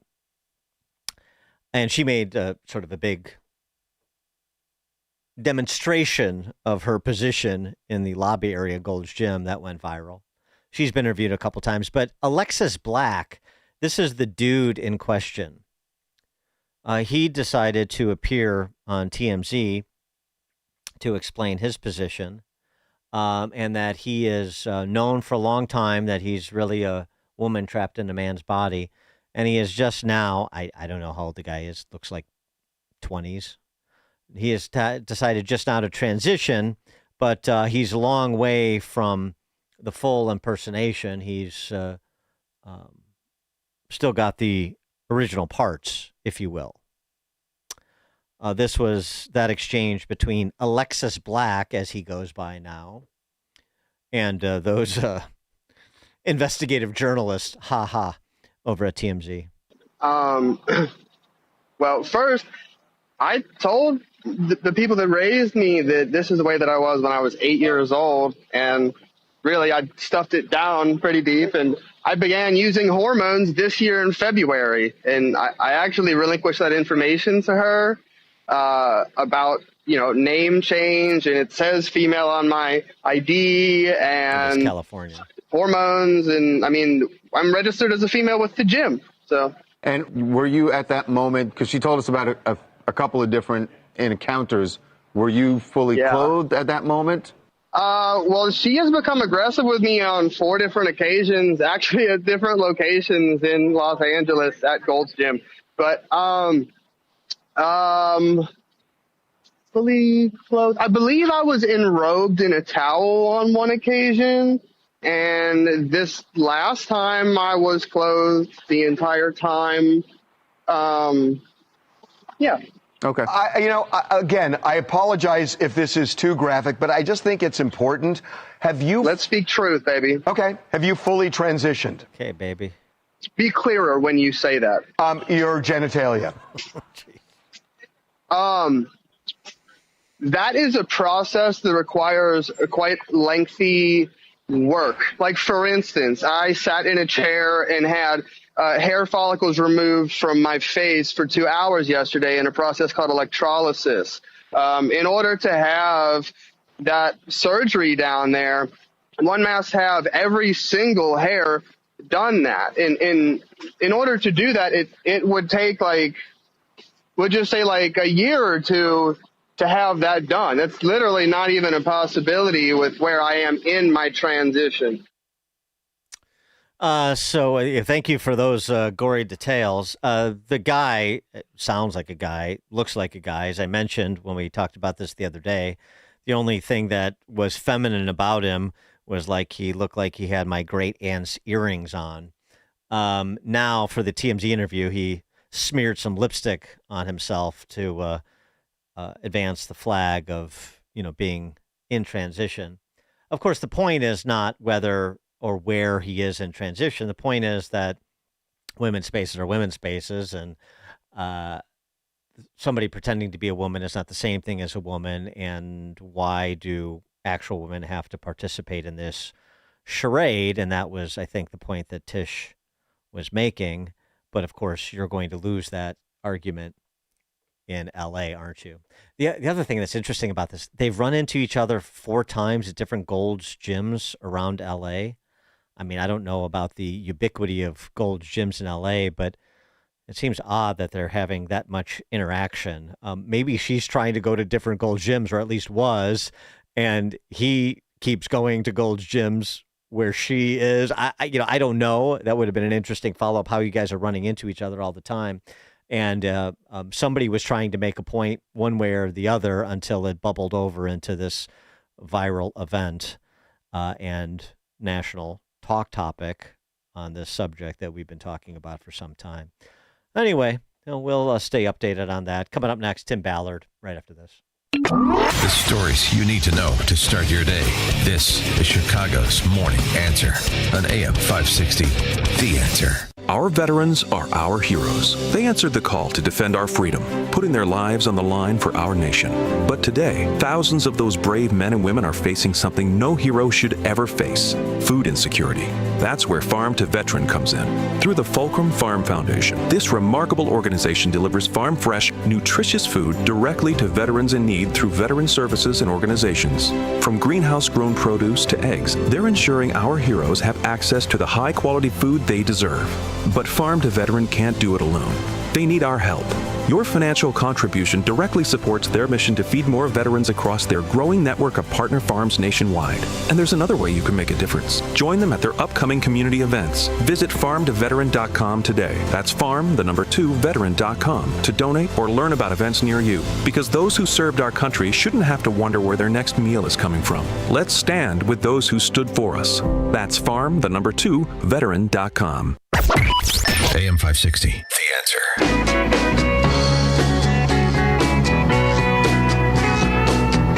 Top of the morning, Dan Proft here. You know the name Tim Ballard. He was the inspiration for the runaway smash hit Sound of Freedom starring Jim Caviezel. He's got a new film out. It's entitled Hidden War, and it's again about child trafficking in some different theaters. Tim Ballard is a former U.S. Department of Homeland Security special agent who dedicated more than a decade of his career to fighting human trafficking and child exploitation, and he continues to do that. The real-life inspiration behind Sound of Freedom, the new documentary, Hidden War. Tim Ballard joins us now. Tim, thanks for being with us again. Appreciate it. Oh, thank you. So, Hidden War tackles a similar topic to that which was tackled in Sound of Freedom, because that's what you've been doing, is trying to combat child trafficking. I'm in the reserves. I'm in the reserves. So tell us the focus of Hidden War. Well, Hidden War, I think, is more effective because it's all real. There's no actors. It's all, and we had a problem with Sound of Freedom. Sound of Freedom sat on the shelf for 5 years after it was made until Angel Studios finally picked it up. Then when it came out, we had so much opposition, theaters shutting down, all sorts of problems, and people made up excuses. They said we're QAnon. I don't even know what that is. Then they said, yeah, right. I remember that. And they said it's not real. It is real. It's based on a true story. But no, it's Jim Caviezel, not Tim Ballard. So our response is Hidden War. It's all real. The story's frankly just as exciting. They're billing it as a feature film, even though it's a docu-film, because it really plays like that. And no one has an excuse this time because everything's real, verified. And we start in the war in Ukraine. We went into the middle of the war zone to find children who were vulnerable. We found a trafficking ring that was trying to recruit, kidnap trafficking victims. And this group was born in Holland, and they were fugitives living in Latin America, building a child sex hotel. So in 4 months, we run through 6 countries, 3 continents, and dismantle the whole thing. So it touches every region of the world, and so everyone can kind of experience and learn what it's like in your region and how we can fight it. So we're hopeful. I think this is sort of important too, because in terms of understanding where these dastardly enterprises begin. So why did you focus on Ukraine initially? Well, it was interesting. So the war breaks out. My wife has an adoption foundation, and she was working on getting 6 kids home. They were coming home any week. And she came to me crying. She's like, you got to go out there and find these 6 kids, And I mean, she did not want to do it. She's crying, but she felt really strong. And so I went with a team. We never found the 6 kids. We did find them. They were in Lithuania safe. But when we got there, we said, well, let's find other kids. And so we ended up getting 3,000 people out. But then while we were there, we found a lead we weren't expecting, which was we found these Dutch pedophiles trying to take these kids to South America to their sex hotel. So it's kind of developed as we went. And luckily we had cameras with us just because we were in a war zone. We thought it'd be interesting, and good thing we did, because then they just followed us. Well, wait. You got 3,000 kids out of Ukraine? We did, yeah. So when we got there looking for the 6, and then Mel Gibson had called me and said he gave me a list of 20 kids at an orphanage that he supports. So we had like 25 kids to look for. And then we got to the authorities in Ukraine, and they gave us a list of 10,000 missing orphans. Wow. That were somehow lost in the war. And we were able to get 3,000 of them out. And then during that process is when we found the lead. And just before we get to that other part, just so you get that many kids out, and then what's the network you have to place those kids in homes where they're safe and so forth, and where? So we were working very closely with the Ukrainian officials. Luckily, we had relationships with them, and so what we were doing was building aftercare homes in Lviv, which is the furthest away from the war zone on the western side, and then in Hungary and in Lithuania, we were finding shelters and taking them. The government officials were taking them and placing them in those homes until the war subsided. It was madness, because we were kind of building the ship as we were sailing it, but it worked. We got these kids out. We saw horrible things. I mean, some caretakers had ditched the kids in orphanages. Some of the kids had already died of starvation. Yeah. It was a horrifying scene. I mean, we got kids on a bus, and then a bomb would go off behind us. It was pretty dramatic, just that part. And little did we know we were about to find a trafficking ring that was in there trying to take the kids for different purposes. And that's where the movie really gets kind of exciting. Well, yeah. So tell us a little bit about these sex trafficking operations, these pedophile rings. I mean, we hear a lot about this. We heard about the Pakistani rape gangs in England, yeah. and there's all sorts of conspiracy theories, or maybe just theories about pedophile rings at some of the upper reaches of elite society in the West, but it always seems to evade people's grasp or substantiation of what's exactly going on. So this seems like really important, in addition to obviously stopping predators. Well, and this group is really kind of shocking. People are going to be shocked. These guys they're a group out of Holland. They had an organization called Martijn. And they're trying to change the laws in Holland so that sex is legal with children. They thought a child as young as 4 years old could consent to full-on sex. Yes. And so they're very open. And they marched in parades. They're trying to take hostage the LGBT movement. They put a petal butterfly on the rainbow flag and tried to pretend that they're a part of this group, which, they rejected them, thank God. And so then they end up getting arrested in 2022 for child crimes, and then they take off. And now they're hiding in Latin America, trying to rebuild their sex market, the child sex market. And that's where we, of all places, find them in Ukraine, trying to basically, populate that sex market. So it was crazy. And what's the profile? Like, how big is this? How big is the ring? What's the profile on the individuals who are part of this? Oh, it's pretty big. They're not really centralized. But it's a network. They have, it's called freespeech.com. It's like a YouTube channel where they all talk. And so, like, after we arrested the leader in Mexico City, we infiltrated. I went undercover. So you're going to see us as military operators, undercover operators, police operators. Like it's you get to see everything. But all the time you're working with the actual authorities in these countries. Always. So that they can be taken into custody. Exactly. We can do things they can't do. We can move ways they can't move, but they do things we can't do in terms of the law and legal processes. So we have good relations with all these countries. So they love us because we bring them great cases. And so, yeah, we're in Mexico City working with the Mexico City police, and they did a fantastic job. We infiltrate, and we get the guy arrested, and the network starts publicly asking for my death and execution. I mean, it's in the documentary. You'll hear it like, we gotta hang Ballard. You gotta execute him.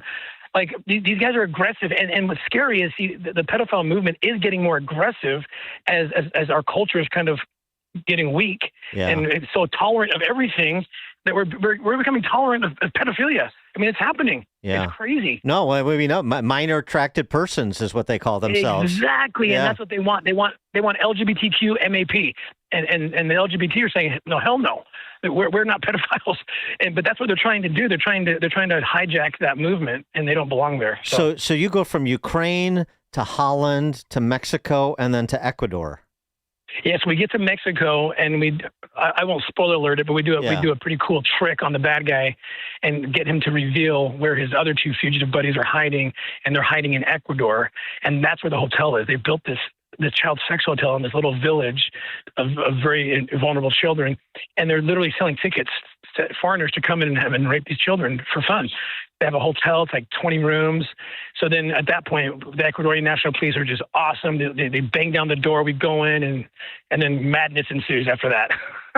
But we win. We win in the end. Well, I'm glad there's a good ending to all this, at least for those that you were able to come upon. So like, what should people know? I mean, just, I'm sure you have knowledge that extends beyond what you were able to do just in this, and that's documented in this movie.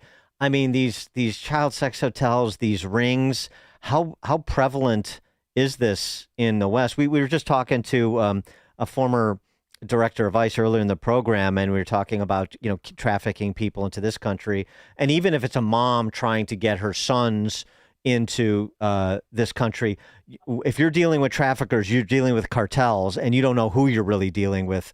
I mean, in terms of their capacity for evil. And so just trying to get like a handle on the scope of this problem. And I wonder if you have a better It's massive. It's massive. People would be shocked. I mean, there's 30 million people enslaved today.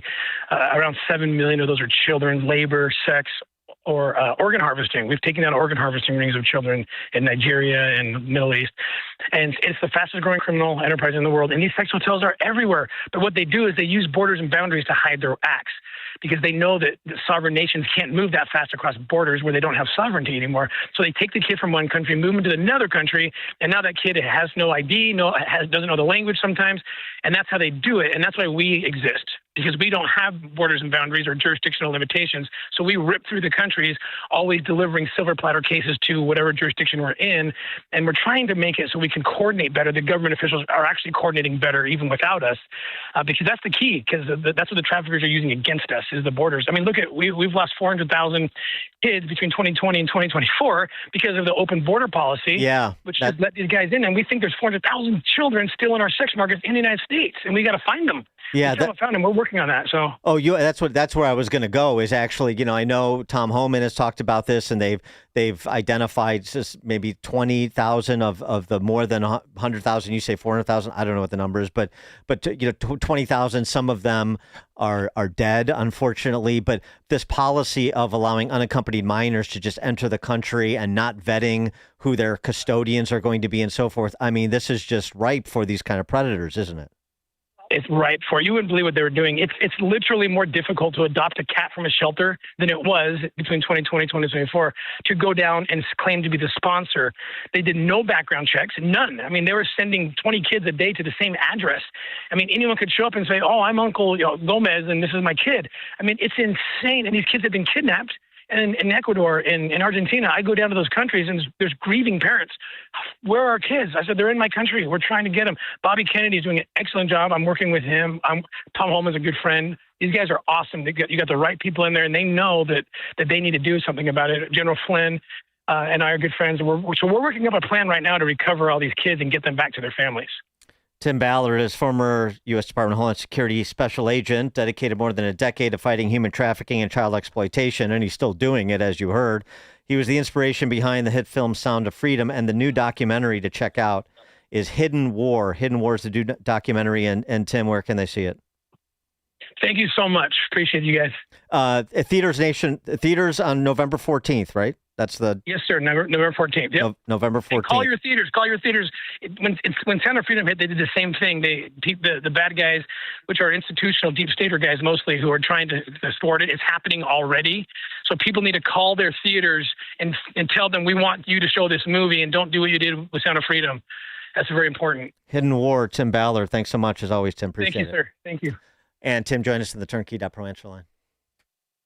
The more you'll know. This is Chicago's Morning Answer. Morning Answer on AM 560.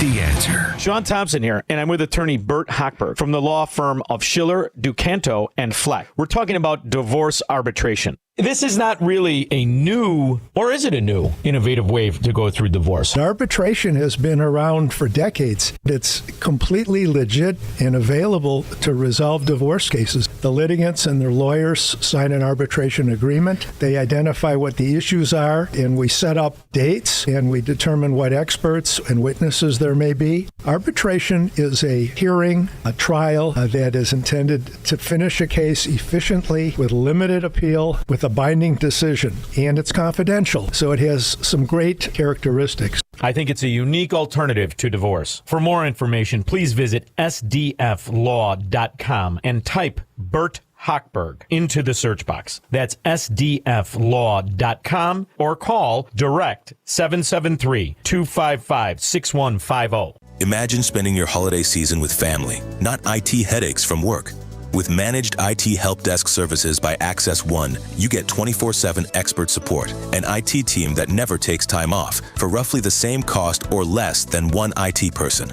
Access One's IT help desk is a local center here in Chicago, ready to help 365 days a year, so you have less IT downtime and no IT staffing issues. You deserve to enjoy your holiday season with family, eating home-cooked meals, not getting interrupted with IT issues. Access One can give you peace of mind during the holidays. It's a gift to yourself and your company. To speak with an Access One agent, call 800-654-1555. Access One is now offering a 90-day risk-free trial so you can discover how they fix IT for good. Learn more at accessoneinc.com/guarantee. IT support tickets piling up? Not anymore. Hand off your help desk to Access One. accessoneinc.com. AM 560. The Answer.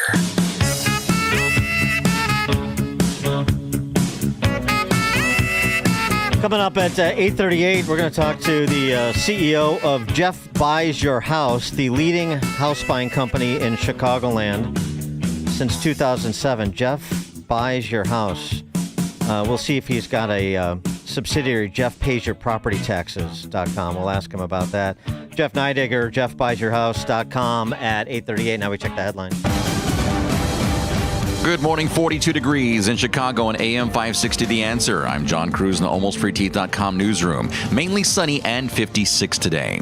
Day 37 of the shutdown. The FAA cutting flight capacity nationwide at 40 airports. Chicago's O'Hare and Midway on that list. These cuts begin today, then ramp up to 10% by the weekend. This in response to stressed air traffic controllers going without pay. More protests are planned today at the daycare where a woman was arrested by ICE agents. They say she's a teacher from Columbia who's undocumented, although she claims she has papers. 2 suburban Prospect Heights police officers fired after facing complaints of non-criminal off-duty conduct.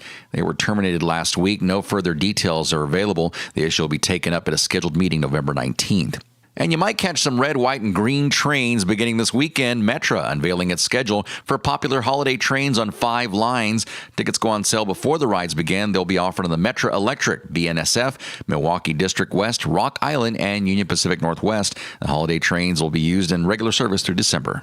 Big savings on full mouth dental implants are here at AlmostFreeTeeth.com. Medical insurance can make what used to cost a fortune surprisingly affordable. Don't wait. Take the 60-second quiz to see if you qualify at AlmostFreeTeeth.com. A check of your traffic coming up in 2 minutes on AM 560 The Answer. Scott Jennings explains the impact of the shutdown. House Minority Leader Hakeem Jeffries said that he is opposing a Senate Republican bill to extend pay to the troops and to some federal workers during the shutdown, all to appease a radical left-wing base. It is pathetic political theater. The Scott Jennings Show. Weekdays at 1, right before Hugh Hewitt at 2 on AM 560.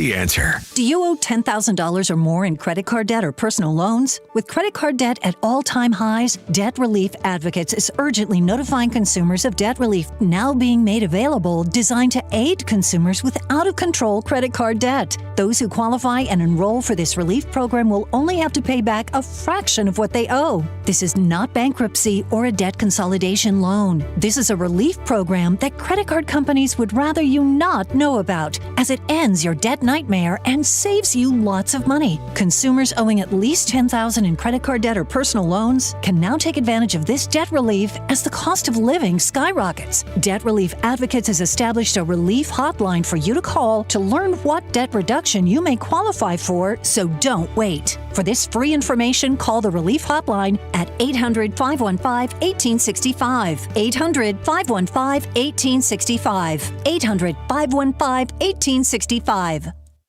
I'm attorney Stephen Leahy. You heard my warning. Illinois tax amnesty is live now.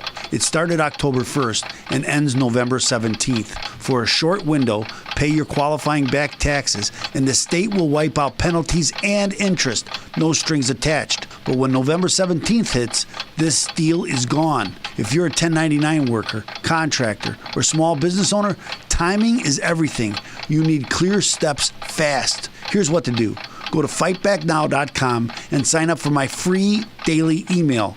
You'll get plain English updates, action steps, what qualifies, and the common mistakes that can cost you thousands. Free, daily, straight to your inbox. Get the free daily email now and follow along. Go to fightbacknow.com and sign up for the free daily email. That's fightbacknow.com, your step-by-step guide before the clock runs out November 17th. Are you tired of exposing your retirement to stock market risk? How would you like the potential to participate in credited interest from market-indexed returns and limit the downside? Join Mark Kohler for the Retirement and Income Radio Show, Sunday afternoons at 3. You can also call Mark now for your complimentary customized Retirement and Income Kit and Retirement and Income Book at 844-619-SAFE. Mark Kohler, protecting wealth since 1990. That's 844-619-7233. When the power goes out, life stops. Heat, AC, fridge, phones, all gone. But with a Generac home standby generator from True Power Generator Service, your home powers back on automatically, so you're never left in the dark. Book your consultation today at TruePowerGenerator.com. That's TruePowerGenerator.com. Plus, 560 listeners get a free 10-year extended warranty. Terms and conditions apply. Call for details. True Power Generator Service and Generac. It's not just a generator, it's a power move. Taking a look at the roads from the Team Hochberg Traffic Center, I'm Sue Aller. It's a stop-and-go ride northbound on Lakeshore Drive, making your way towards Hollywood Avenue, and jam-packed northbound on the Tri-State, all because of volume on the ramp to the outbound Eisenhower. Now, the Eisenhower inbound from Wolf to the old post office is 46 minutes and 34 minutes on the outbound side. It's 45 minutes in both directions on the Kennedy from O'Hare to the Byrne Interchange. The Eden inbound from Lake Cook to Montrose is 19 minutes, outbound is 28. Inbound Stevenson from the Tri-State to Lakeshore is 42 minutes, outbound not too bad at 24. This report is sponsored by Blindster.com. Kyle started Blindster in 2010 to make quality custom-made blinds affordable to everyone. Traditional window coverings retailers are expensive. Blindster's prices are low and their blinds are guaranteed to fit. Blindster.com. Chicago's Morning Answer continues next, but now a check of your forecast from the National Weather Service. Today, expect sunny skies with some high clouds passing through, reaching a high of 58. Tonight will bring overcast conditions with a few showers starting in the late evening with a low of 49. Tomorrow will start off cloudy in the morning, but will transition to a mix of sun and clouds in the afternoon, with temperatures climbing to a high of 64. I'm meteorologist Jason Catarina on AM 560, The Answer. Get the latest weather, traffic, and news updates online at 560theanswer.com. Now, from the Signature Bank Studios. Only the biggest stories, only the biggest guests, and only the biggest opinions. This is AM 560, The Answer.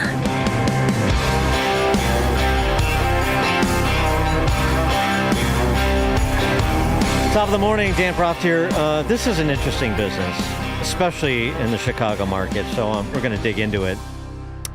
Jeff Buys Your House. I'm sure you've heard the spots, jeffbuysyourhouse.com.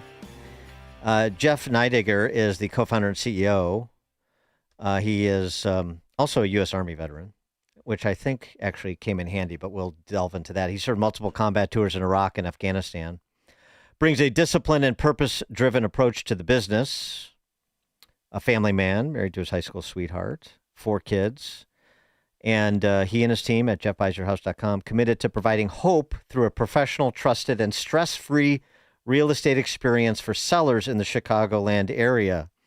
That's a big value proposition, stress-free real estate experience in Chicago. I'm not familiar with that experience. Jeff, thanks so much for joining us. Appreciate it. Thanks for having me. Appreciate it. So, give us the business model. How do you do this? How long have you been doing it, and why the Chicago market? Well, the Chicago market, because we live here in this market. So our entire team of 30 plus, we live, we operate, we go to church, we go to school here. We've raised our kids here, raising our kids here. And we've been doing this just about 20 years here in the Chicagoland. We're about 7 counties. And we provide a less traditional path to selling your house. So for the folks that don't want the stress and the mess and the hassle of the real estate broker and the open houses and all the traditional stuff and the time of waiting, or the late night, hey, the deal's not closing, the buyer walked away, we provide an alternative solution. We're a cash buyer. It's stress-free as is, no hassle, and you take what you want, leave the memories, or take the memories and leave us the rest. We'll make it easy, close on your time frame, and it's the easy button for selling your house. Interesting. And so, and this, just give us the genesis. This started with saying I want to get into the business of buying a house, rehabbing it, flipping it, and then just build from there. Is that it? Like so many people? we started like a lot of folks start. We started your typical kind of as seen on TV fix and flip. You buy the dilapidated house and turn it into something and go retail. And then over time, throughout the years, it's there was a niche or an opportunity to provide a service to folks out there that needed something that was a little bit different. We didn't see that out in the marketplace, not well done anyway. And so we said, what if we come out and really craft our model around helping sellers in whatever situation they're in. Some people aren't in dire straits. Some people just want to move to Oklahoma and they want to close on November 4th. How can you do that? Well, we can, provide that solution. So, and then you've got some that are more of the extreme example that we just talked about. This mom just passed. Yeah. I live in California. This is a huge hassle. I've got to work with my sister and her brother and all this stuff. And so we kind of step in as that intermediary, not only as the house buyer, but we're there to build a relationship. It's a kind of a long-term relationship until closing, even through closing. The things that we will do for your average home seller and their family to accommodate and make it convenient for them. It is a service that we feel that is a need out there in the market, and we want to provide that. And we've got big goals to continue to do that throughout Chicagoland. So I call you and I say, I got this house. It's in Wheaton. It's worth $300,000. That's what Redfin tells me, and so I want $300,000 for it. And so how does that go in terms of I just go online and I look at what these these websites say it's worth, and then you come back and say. You obviously look at the property or whatever, and you come back and say, I know that I'm probably going to get less than that because I get a cash buyer. I got the convenience factor. I reduce all the transaction costs. So I'm going to take less up front, sort of like winning the lottery. I'm going to take less up front. I'm going to do all cash up front, one lump sum. I'm going to take a little bit less rather than doing it over this extended period of time. And then you're going to come in and you're going to do some rehab work and flip it and make a profit, and that's how your business works, and that's how both sides are find it mutually beneficial. Is that it? Yeah, pretty much. Folks will find us either online or through this commercial or billboards or whatever, and they'll say, tell me more. And so we'll gather some information. We'll come out with a no obligation appointment and sit with them. And honestly, we spend a lot less time talking about the piece of real estate you're trying to sell, more about what you want for your next steps. And so we're trying to help you figure out what you want in the future. The house kind of stands between what you want and where you are. And so we say, well, of course we're going to buy the house. It's cash. It's as is. We're not here to play games. We've developed a pretty strong reputation that you can verify online and through other sellers. But you determine when you want to close. We try and accommodate that closing time frame. But in terms of the price, I would say it's really hard to determine that based on what you think the internet tells you the house is worth. Yeah. If you're looking for top dollar and you have time and you aren't looking for the convenience because you've got time and you can wait and play the game and you'd like the open house and that type of thing, I would say you would go the traditional route, calling your real estate broker. We aren't thinking that this type of service, at least over 20 years of experience, we aren't thinking that everyone needs or should go this path. We are okay coming to an appointment, spending time with you, no obligation, and at the end saying, Mrs. Jones, what's best probably for you is maybe just to paint the bathroom and fix that thing and then put it on the market with a real estate broker, not to go this path. Yeah, that's cool. That's okay with us. And being honest about the trade-offs up front. It's like, yeah, you get the convenience, you get the lump sum, and so there's a premium to pay for that. And then so everybody understands what the deal is on both sides. Yeah, versus us trying to convince you that this is the path that you should go. Yeah, I would say this is an option, and so we feel like we're going to come out and educate you on the process and say this is one of the options. If this is a good, most people will say, I didn't know this is an opportunity. I didn't know you could even do this anymore. I didn't know you could, I thought you had to pay commission. I thought you had to fix the house up. Most people, quite honestly, are very stressed out because it's inconvenient to do all these repairs. It becomes this huge burden, not just financial burden, just this huge burden of saying, I thought I had to do all of this to make my house ready for the market. Right. We're saying, you don't have to do any of that. And by the way, a lot of people have over 30, 40 years have stored up a lot of contents, and they're like, what do I do with all this stuff? Like, how do you manage all it? Just becomes this huge burden and an inconvenient thing. And we're saying, we'll work with you through all that in a professional, trusted way. And so, I mean, is there a sweet spot in terms of the homes or including condos and townhouses that you look at? I assume, like, if Governor Pritzker had a bad run of luck at the blackjack table and he had to sell his Gold Coast mansion, that's probably not. Were there toilets in the mansion, or it's a great question. Yeah. I don't know. Yeah, well, when we come out, I'll take a look. And no, to answer your question, we'll look at just about everything. There's really not a price range confinement. I would say the Chicago market is very diverse because it's very old. For the most part, as you move out to the suburbs, you start getting some new subdivisions. But, our average house is going to be a 1960s ranch that's 1,100 feet, 3-bedroom, 1-bath. That's kind of your typical thing. But will we buy townhomes, condos, small multifamily? We will buy them all. We own them all currently. I mean, we own a lot of them now. And so that doesn't determine whether we'll come out or not. A lot of times on the initial phone call, we're trying to, we're qualifying each other, right? Are we a good fit? And so we don't take that too far. If you're interested in selling your house and you want us to come out, no obligation, then we're probably going to come out and visit with you, and say that in the end, like I said, we may say the offer is not the best thing for you, but we will leave you with an offer. That is our guarantee. We will come out, we will assess the situation, assess the property, leave you a one-page, simple English, contract in writing that you can look at and say, okay, here's my option. This is one way I could go to sell my house. That's it. And I mean, how did you scale this? Because it seems to me, this is where I mentioned at the outset, like the military discipline may come in, because it seems to me like you have to be right on the mark when it comes. It sounds really easy. We flip it, we buy it, we rehab it, then we sell it for a profit. Mm-hmm. Yeah, it sounds easy. But I mean, in terms of the rehabbing, you got to be within a certain tolerance to make money on these properties. So you have to really know what you're doing, and to get those economies of scale on rehabbing, that's no easy trick, which is why most of the people that do this are one-offs, right? Yeah, good point. I would say to renovate the amount of properties we do throughout the 7 counties, we're pretty spread out. We've got a lot of vehicles on the road. You'll see Jeff Buys Your House cars everywhere. But we are buying these houses, and most of them need some loving. So we're going to come in and renovate for the market. And that could be determined based on where we're at in the seasonality of the business, based on the seasonality of the marketplace. But we're renovating to add value and then going back to the retail market for a new family to move into the neighborhood. But yes, you've got to be pretty dialed in, and I would say over many, many years, like I said, nearly 20, I think we've developed a pretty good process. But it's an evolution. There's no arrival. You just keep going and fine-tuning along the way. Well, and you have to have teams across all of the sort of disciplines, electricians and carpenters and everybody else that you trust and that can, do the job as Trump might say, on time and under budget. We love to be, I love to be on time and under budget. Speed is the name of the game. And oftentimes, your average home seller that we're working with, they want to close fairly quickly, but they might want to close in 6 months or 3 months. And that's something that your traditional home buyer most likely is going to have a hard time accommodating. Because I'm not moving in with my wife and family, then I don't necessarily need to move in before the school year or the end of the school year or before spring break or whatever the time frame is.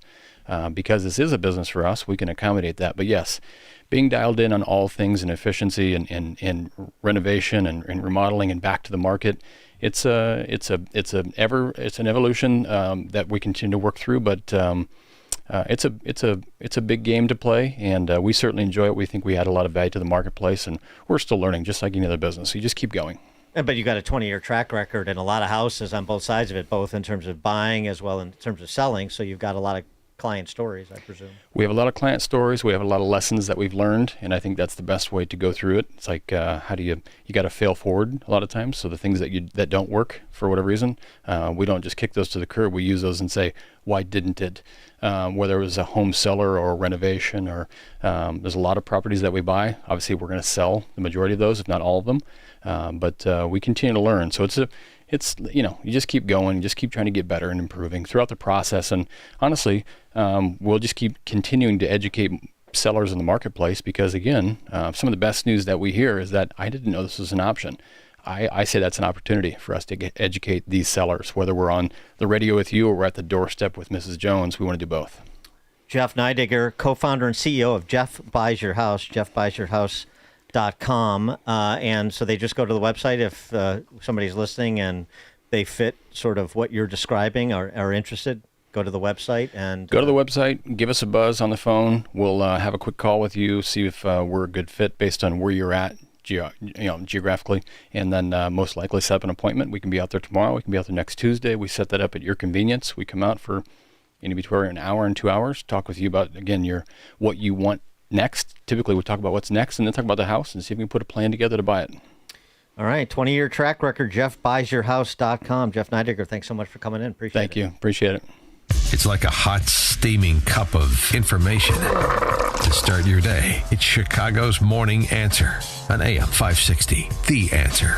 I give up. What's wrong? I've been doing everything wrong at home. I washed the red towels with the white bed sheets. I left all the kitchen cabinet doors open. I wiped out the hydrangeas with the weed whacker. Hey, we all make mistakes. But darn it, my wife still isn't mad at me. Wait, hold on. You're doing these things on purpose? Yeah. Why? So I can sleep on the couch. Let me guess. The James sofa from Penny Mustard? Bingo. With the extra deep seats. And ultra high density foam cushions? Remove the back cushions and it's almost like you're sleeping on a twin bed. Twin bed. Exactly. Let me get this straight. You're trying to make your wife mad so she'll make you sleep on the sofa? The James sofa, yes. I gotta admit, it's a pretty good plan. The James sofa, American made with a solid wood fortress frame and hundreds of fabric and leather options, starting at $22.96 at Penny Mustard. 7 Chicagoland showrooms. PennyMustard.com. Better versions of what people want. Penny Mustard Furnishing.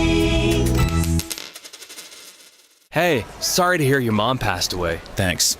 A lot of work to do settling her assets? Actually, she prepared a living trust. Makes this process simple. Yeah, I set up a will for my kids. Should make it easy. Well, unless your assets are small, your kids will have to go to court to settle your will. So, where do I get a living trust? Nauman and Associates. They prepare wills and trusts for a flat fee. No surprises. Nauman and Associates in Elk Grove Village? That's right. NALawGroup.com. Call 847-593-8777. Let me take a moment to talk about my friends at QC Kinetics. They're helping so many listeners regain their mobility free from joint pain. Does this sound like you? Where every time you move, it's a reminder of what hurts? A reminder of how far you've drifted from the life you once had? Well, relief is closer than you think, and it doesn't have to come from surgery. At QC Kinetics, Dr. Caravelli and her team tap into your body's own regenerative power using natural healing factors that help restore and repair damaged tissue, reduce inflammation, and relieve pain at its source. Stop masking the pain. Let QC Kinetics help you regain what pain took away. And this Veterans Day, QC Kinetics is giving back to our heroes. Veterans will get $500 off their treatment. And for every non-veteran who starts care, QC Kinetics will donate $500 to the Wounded Warrior Project. It's a great time to book your free consultation to learn how QC Kinetics can help.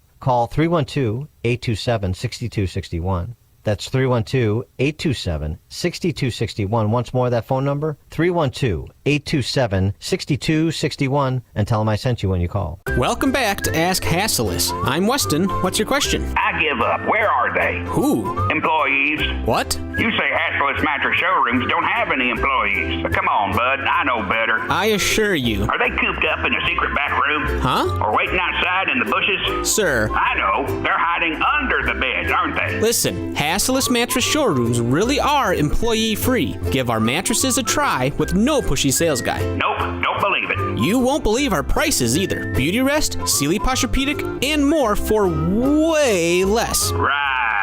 Others sell a King Aspen Cove A for $2,520, but our everyday low Hassleus price is just $1,374. Free next day delivery, too. Sure. Next you'll say I can get a free adjustable base with my purchase through Monday. As a matter of fact, yes. Oh, come on! Save on Sealy Posturepedic and Beauty Rest, plus get a free adjustable base. Find an employee-free showroom near you at Hassleus.com. Want to see if you could pay less in taxes? Try the quick and easy tax calculator at willsave.com. Yes, a free tax calculator. That's WILSAVE.com. Calculate how you could keep more of your hard-earned money and give less to Uncle Sam, especially in retirement. Get your free tax analysis today at willsave.com. And don't forget to tune in to Protecting Your Assets with Steve Shyman every Saturday morning at 8, right here on AM 560, The Answer. A great smile can make you feel happy and confident. So when you consciously conserve your teeth, that glowing smile will show through. At Best Dental Group, doctors Economos, Gave Alice, and their staff are ready to help you create that perfect look or maintain the one you have now. Along with general dentistry, Best Dental Group is a multidiscipline practice with an orthodontist, periodontist, and prosthetic specialists on site. They use the newest breakthroughs in dental technology such as titanium implants, Invisalign clear braces, and laser treatments. Don't let fear get in the way. They can recommend sedation to make your experience as comfortable as possible. Best Dental Group is located in historic downtown Bartlett and is a multilingual office. Call 630-830-4930, 630-830-4930, or visit bestdental.org. Best Dental Group, sharing your conservative values and helping you to conserve your teeth. Business owners, now's the time for your business to make the move to a locally owned business bank.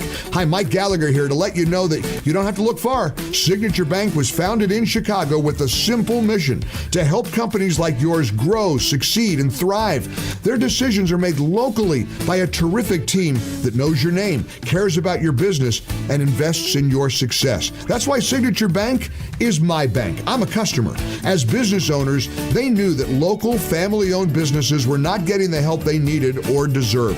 So I invite you to reach out to my friends at Signature Bank today. Write the number down. Remember this phone number, Signature Bank, 773-467-5630, and learn all about this great bank, 773-467-5630, or visit them online at signaturebank.bank. That's signaturebank.bank. Signature Bank makes commercial banking personal. Member FDIC, equal housing lender.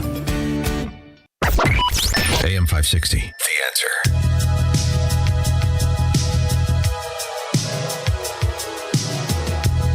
All right, thank you for joining us on another edition of Chicago's Morning Answer. A little preview of tomorrow's show to round out the week, Freedom Summit Eve. We're going to have the great Tom Dreesen on the program. Talk a little bit of Hollywood, talk a little bit of Harvey, talk a little bit of... what happened in Tuesday's elections, too. What he thinks about what's going on in the chairman of the board's former New York. We'll have that tomorrow. It's now 9 o'clock on AM 560 WIND Chicago. San Francisco Swan Song. I'm Therese Crowley, Fox News.